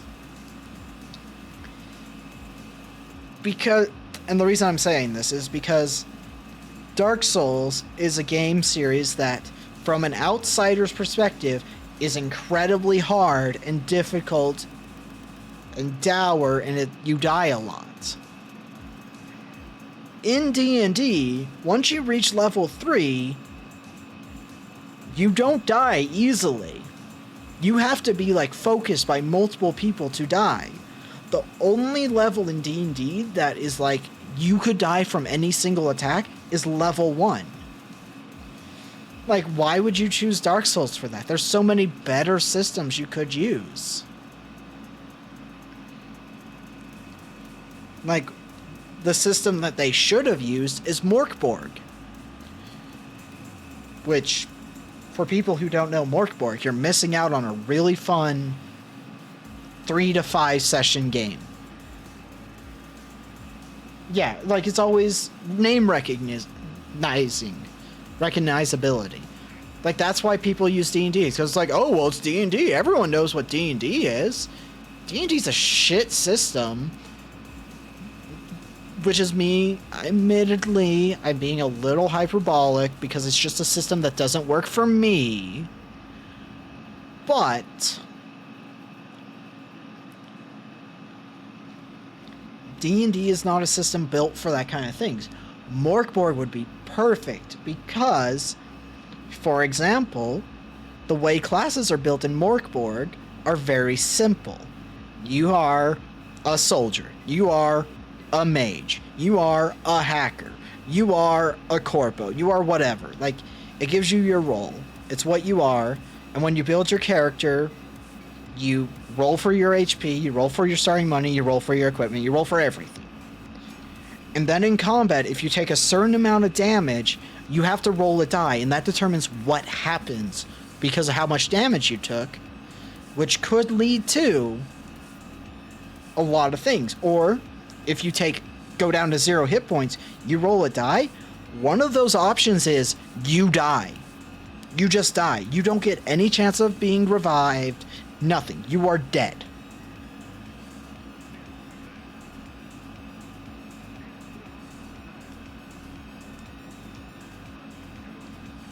Yeah, exactly. D&D is just the name brand that everybody knows. I don't like D&D for a lot of reasons, but the things that I hate about it the most are things that you don't know unless you run the game a lot. And I ran that game for like 8-ish years. Like somewhere in that range before I switched over to different systems. And by like era 5, I was wanting to experiment with other systems. But my D&D group were very not into playing things that weren't D&D. And also, I kind of hate that old D&D group for a lot of reasons. But the ultimate one that I'll give is just the reason that group was just not going to last. Whereas my current group will probably last for a long time because of we want to hang out versus we want to play D&D. But the last group, they didn't tell me they were done playing. They didn't tell me, hey, we're not going to show up. They didn't show up for a session. I prepped because you gotta understand, you prep for D&D, especially once you get past level 10, because you've got to deal with levels and all of this other shit to balance it, because level 1 through 20 is too wide of a range. It makes a big problem. Genuinely. And it just frustrates me that we obsess over D&D of all the systems, all the games. But yeah, hydrating.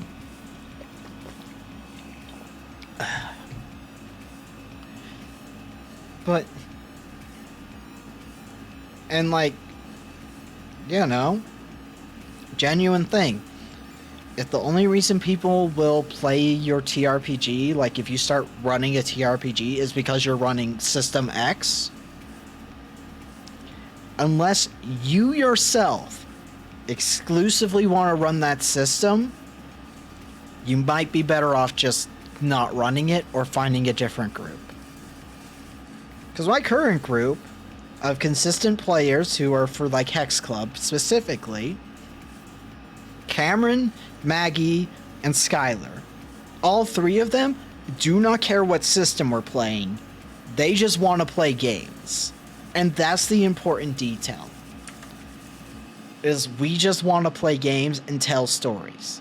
Skylar is really into storytelling and character building and all these concepts. Yeah, which is a fair thing to do. Sometimes you just need your own thing. It's, I just think D&D is really shit for the types of games I want to run. Because D&D has a lot of rules, but it also doesn't have a lot of concrete rules in those tons of rules it has. And it doesn't really work as well for improv, which is what I do a lot of. I like to improv. I like it so that I don't have to have encounters prepared and they need to be balanced so they'll be fair. Like, for example, Call of Cthulhu, the game we're running right now.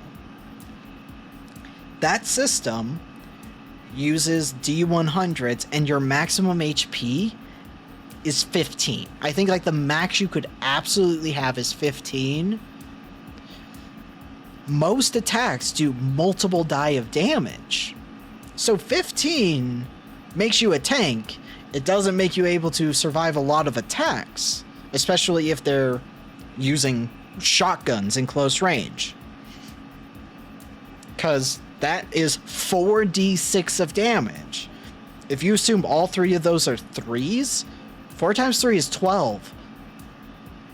If they roll average damage with a shotgun against even a tanky character, they're gonna be on death's door. And there's also major wounds, which major wounds cause things to happen when you take a certain amount of damage in one turn. And like it affects you, and then you have the sanity, so you're like doing all these things, but you're not trying to win every combat encounter by beating the enemy. Sometimes it's we need to escape. Sometimes it's we just need to drive it away, or we need to distract it. We need to do something to get out of this issue. Like, that's all you have to do. Yeah, like, that's the fun about, like, Call of Cthulhu. Or the system that was Season 0, which I keep trying to tell myself to edit, but I just do not want to fucking edit.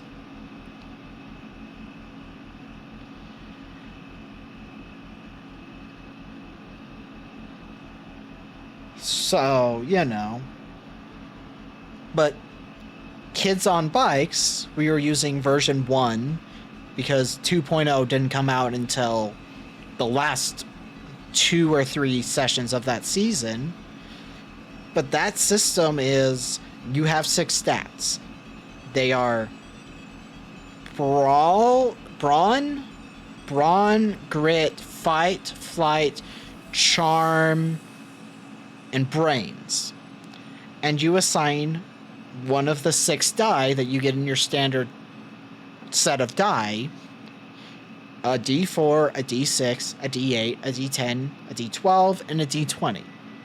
And you assign them to different stats. Anytime you do that check, you're going to roll that die. And if you roll the max total, you succeed. Well, if you roll the max total on a die, say a D4, you roll a 4, you roll it again, and every time you roll a 4 on that D4, you just keep rolling it, adding it together. So 4, 8, 12, 16, 30, 20, not 30.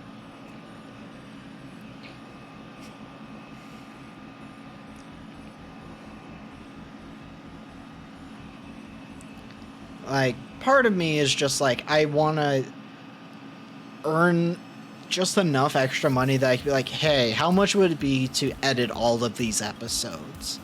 Because if I could have somebody edit them, that'd be nice. But,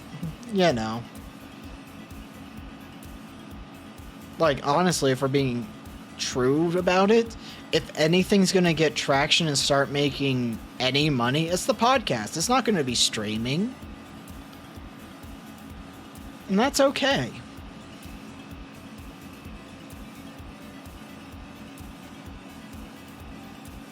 Like, at some point, I hope we reach the point... Well, we kind of are. Because if I can consistently get people able to play the 4-hour TRPGs that we make, then we're going to have more fun. Because I can use those as episodes for the podcast. So that's 2 episodes per month instead of 1. That's another thing with the Hex Club podcast is we specifically will not focus on one TRPG system for every single campaign. Like, we use Kids on Bikes. We're using Call of Cthulhu. The next season, that isn't a mini-season, might be the only time we ever do similar systems twice in a row. because we would be using Pulp Cthulhu if we end up doing the college years that I've been nicknaming it. Which would be like a continuation of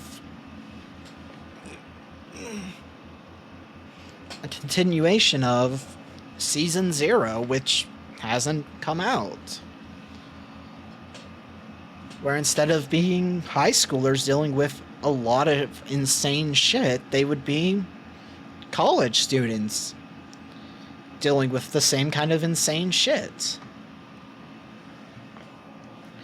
But the thing is, at the end of every major season, I would be like, hey, we're going to do a poll on Twitter. We're going to do a poll somewhere. No, not that exactly. They're college students, so they're like in their mid to early 20s. Early to mid 20s is how you should say that. I have different plans for the sequel, but I'm not sure if I will do a sequel to it. Because I don't think I would want to do more than 3 arcs for any particular character's storylines. But, you know. But if we do a different story, because we're going to do, like, hey, we have a month, this poll will be closed, and that'll determine what we play next. See, that's more accurate, Jazz. That's very accurate to what it would probably end up being.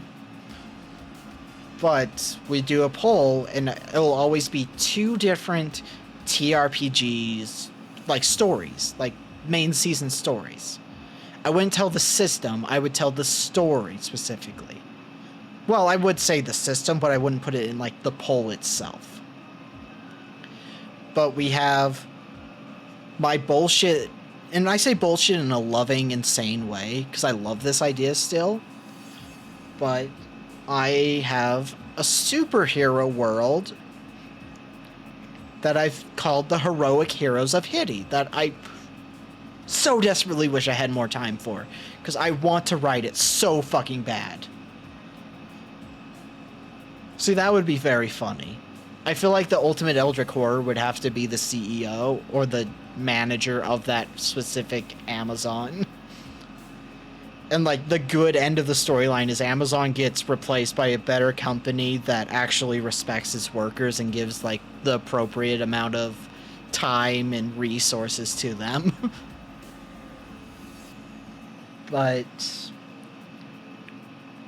you know, it'd be fun to have people experience Heroic Heroes of Hitty. Because that is, like, the comic book universe I have... It's like my hyperfixation that just... Anytime it comes back up in my mind, I am obsessed with it. Because it's a universe where any superpower can be powerful. Like, in universe, one of the canonically most powerful characters is Goat Boy. His power: he can do anything a goat can. One of the weakest heroes, who ends up being a villain, because I think it's more interesting as a villain, is the Atomizer, who can atomize people. And his brother is one of the more powerful heroes, the Atomizer. He can change your name to Atom. That's true. Sleep Kirby's pretty OP. But, like, that's the kind of universe I've been building, and it's based... I'd say it's influenced by, it's not based on, The Tick a lot. Because I fucking love The Tick. The Tick is one of my all-time favorite shows. Am I sad that it was a little short of a series? Yeah. It only got, what, 2 seasons? You need to watch The Tick. It's so good. It's such a fun superhero movie. Or, not movie, series. I mean, there is the Amazon series. I didn't watch it yet because I'd have to have Amazon Prime, and, you know, I don't like the idea of supporting Amazon too much. Because, you know, they're kind of a greedy corporation. They kind of fucked up Seattle, Washington. Maybe. No. For legal reasons, no.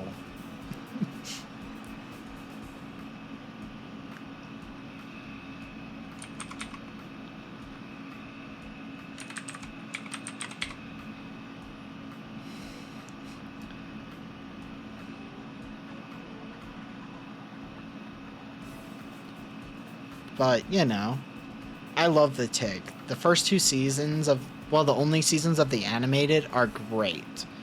I adore The Tick. The Tick is so much fun. It's silly. It's funny. It has occasional moments of genuine heart.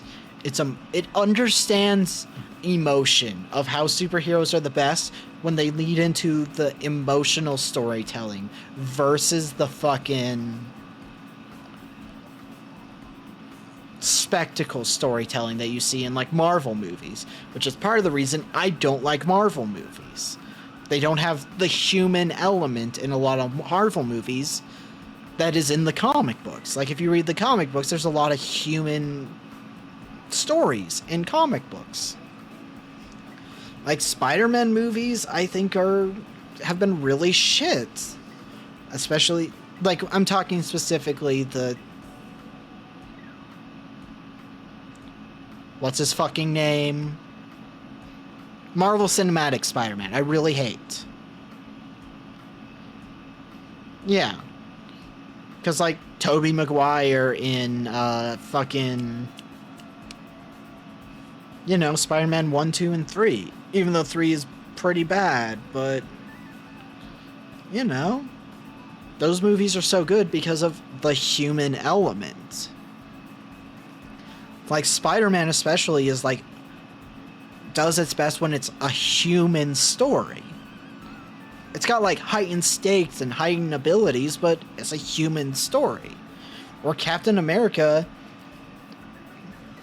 is genuinely one of the most humane characters and the most interesting to, like, read.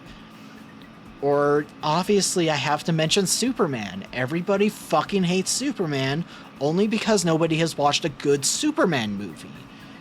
The thing is, Superman movies are fucking great. Or not movies. Superman stories have the chance to be some of the best superhero movies. Like, I love Batman. Batman is probably my favorite superhero of all time.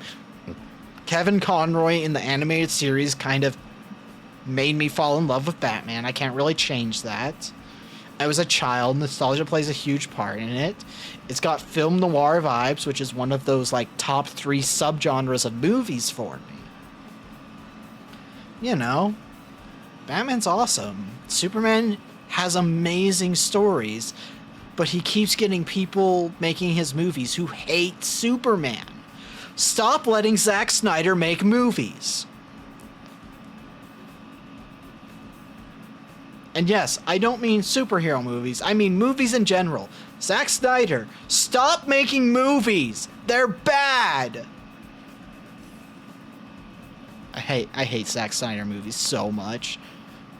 They are the most surface level bullshit ever.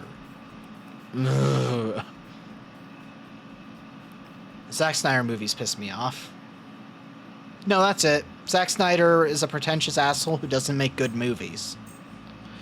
And everybody thinks he makes great movies because they don't need media literacy to understand the themes in his movies because they're so obvious that anyone can get them. Oh, Superman's sinking into this pit of skulls. I wonder if he's afraid about the danger and death that he seems to bring on people around him. Oh, Jesus. Oh, he's posing like Jesus. I wonder if he's supposed to be like a godlike figure in this story. Like, come the fuck on. People who are Zack Snyder fanboys haven't watched good movies that require them to think. or they watch movies that require them to think and don't. It's like, come on. Zack Snyder is a shit director. I'm starting the raid, by the way. But, you know, man, Zack Snyder movies are just bad. Same with Nolan North. I don't think his movies are bad. I just think they're boring and pretentious. That's the other thing. When it comes down to directors who are so fucking annoying to me, Zack Snyder, or not Zack Snyder, so, Nolan North. All of his fucking movies are so goddamn pretentious. We're rating Clover and Ari, by the way.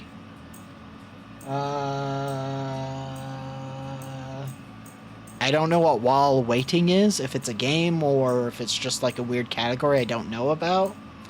I think she's in the middle of a subathon right now, or a donathon right now, so. But she's got chill vibes, usually. Basically just think of her like me, but more chill and less gremlin. Only because I'm quite gremlin when I turn gremlin. She's more consistently gremlin, though.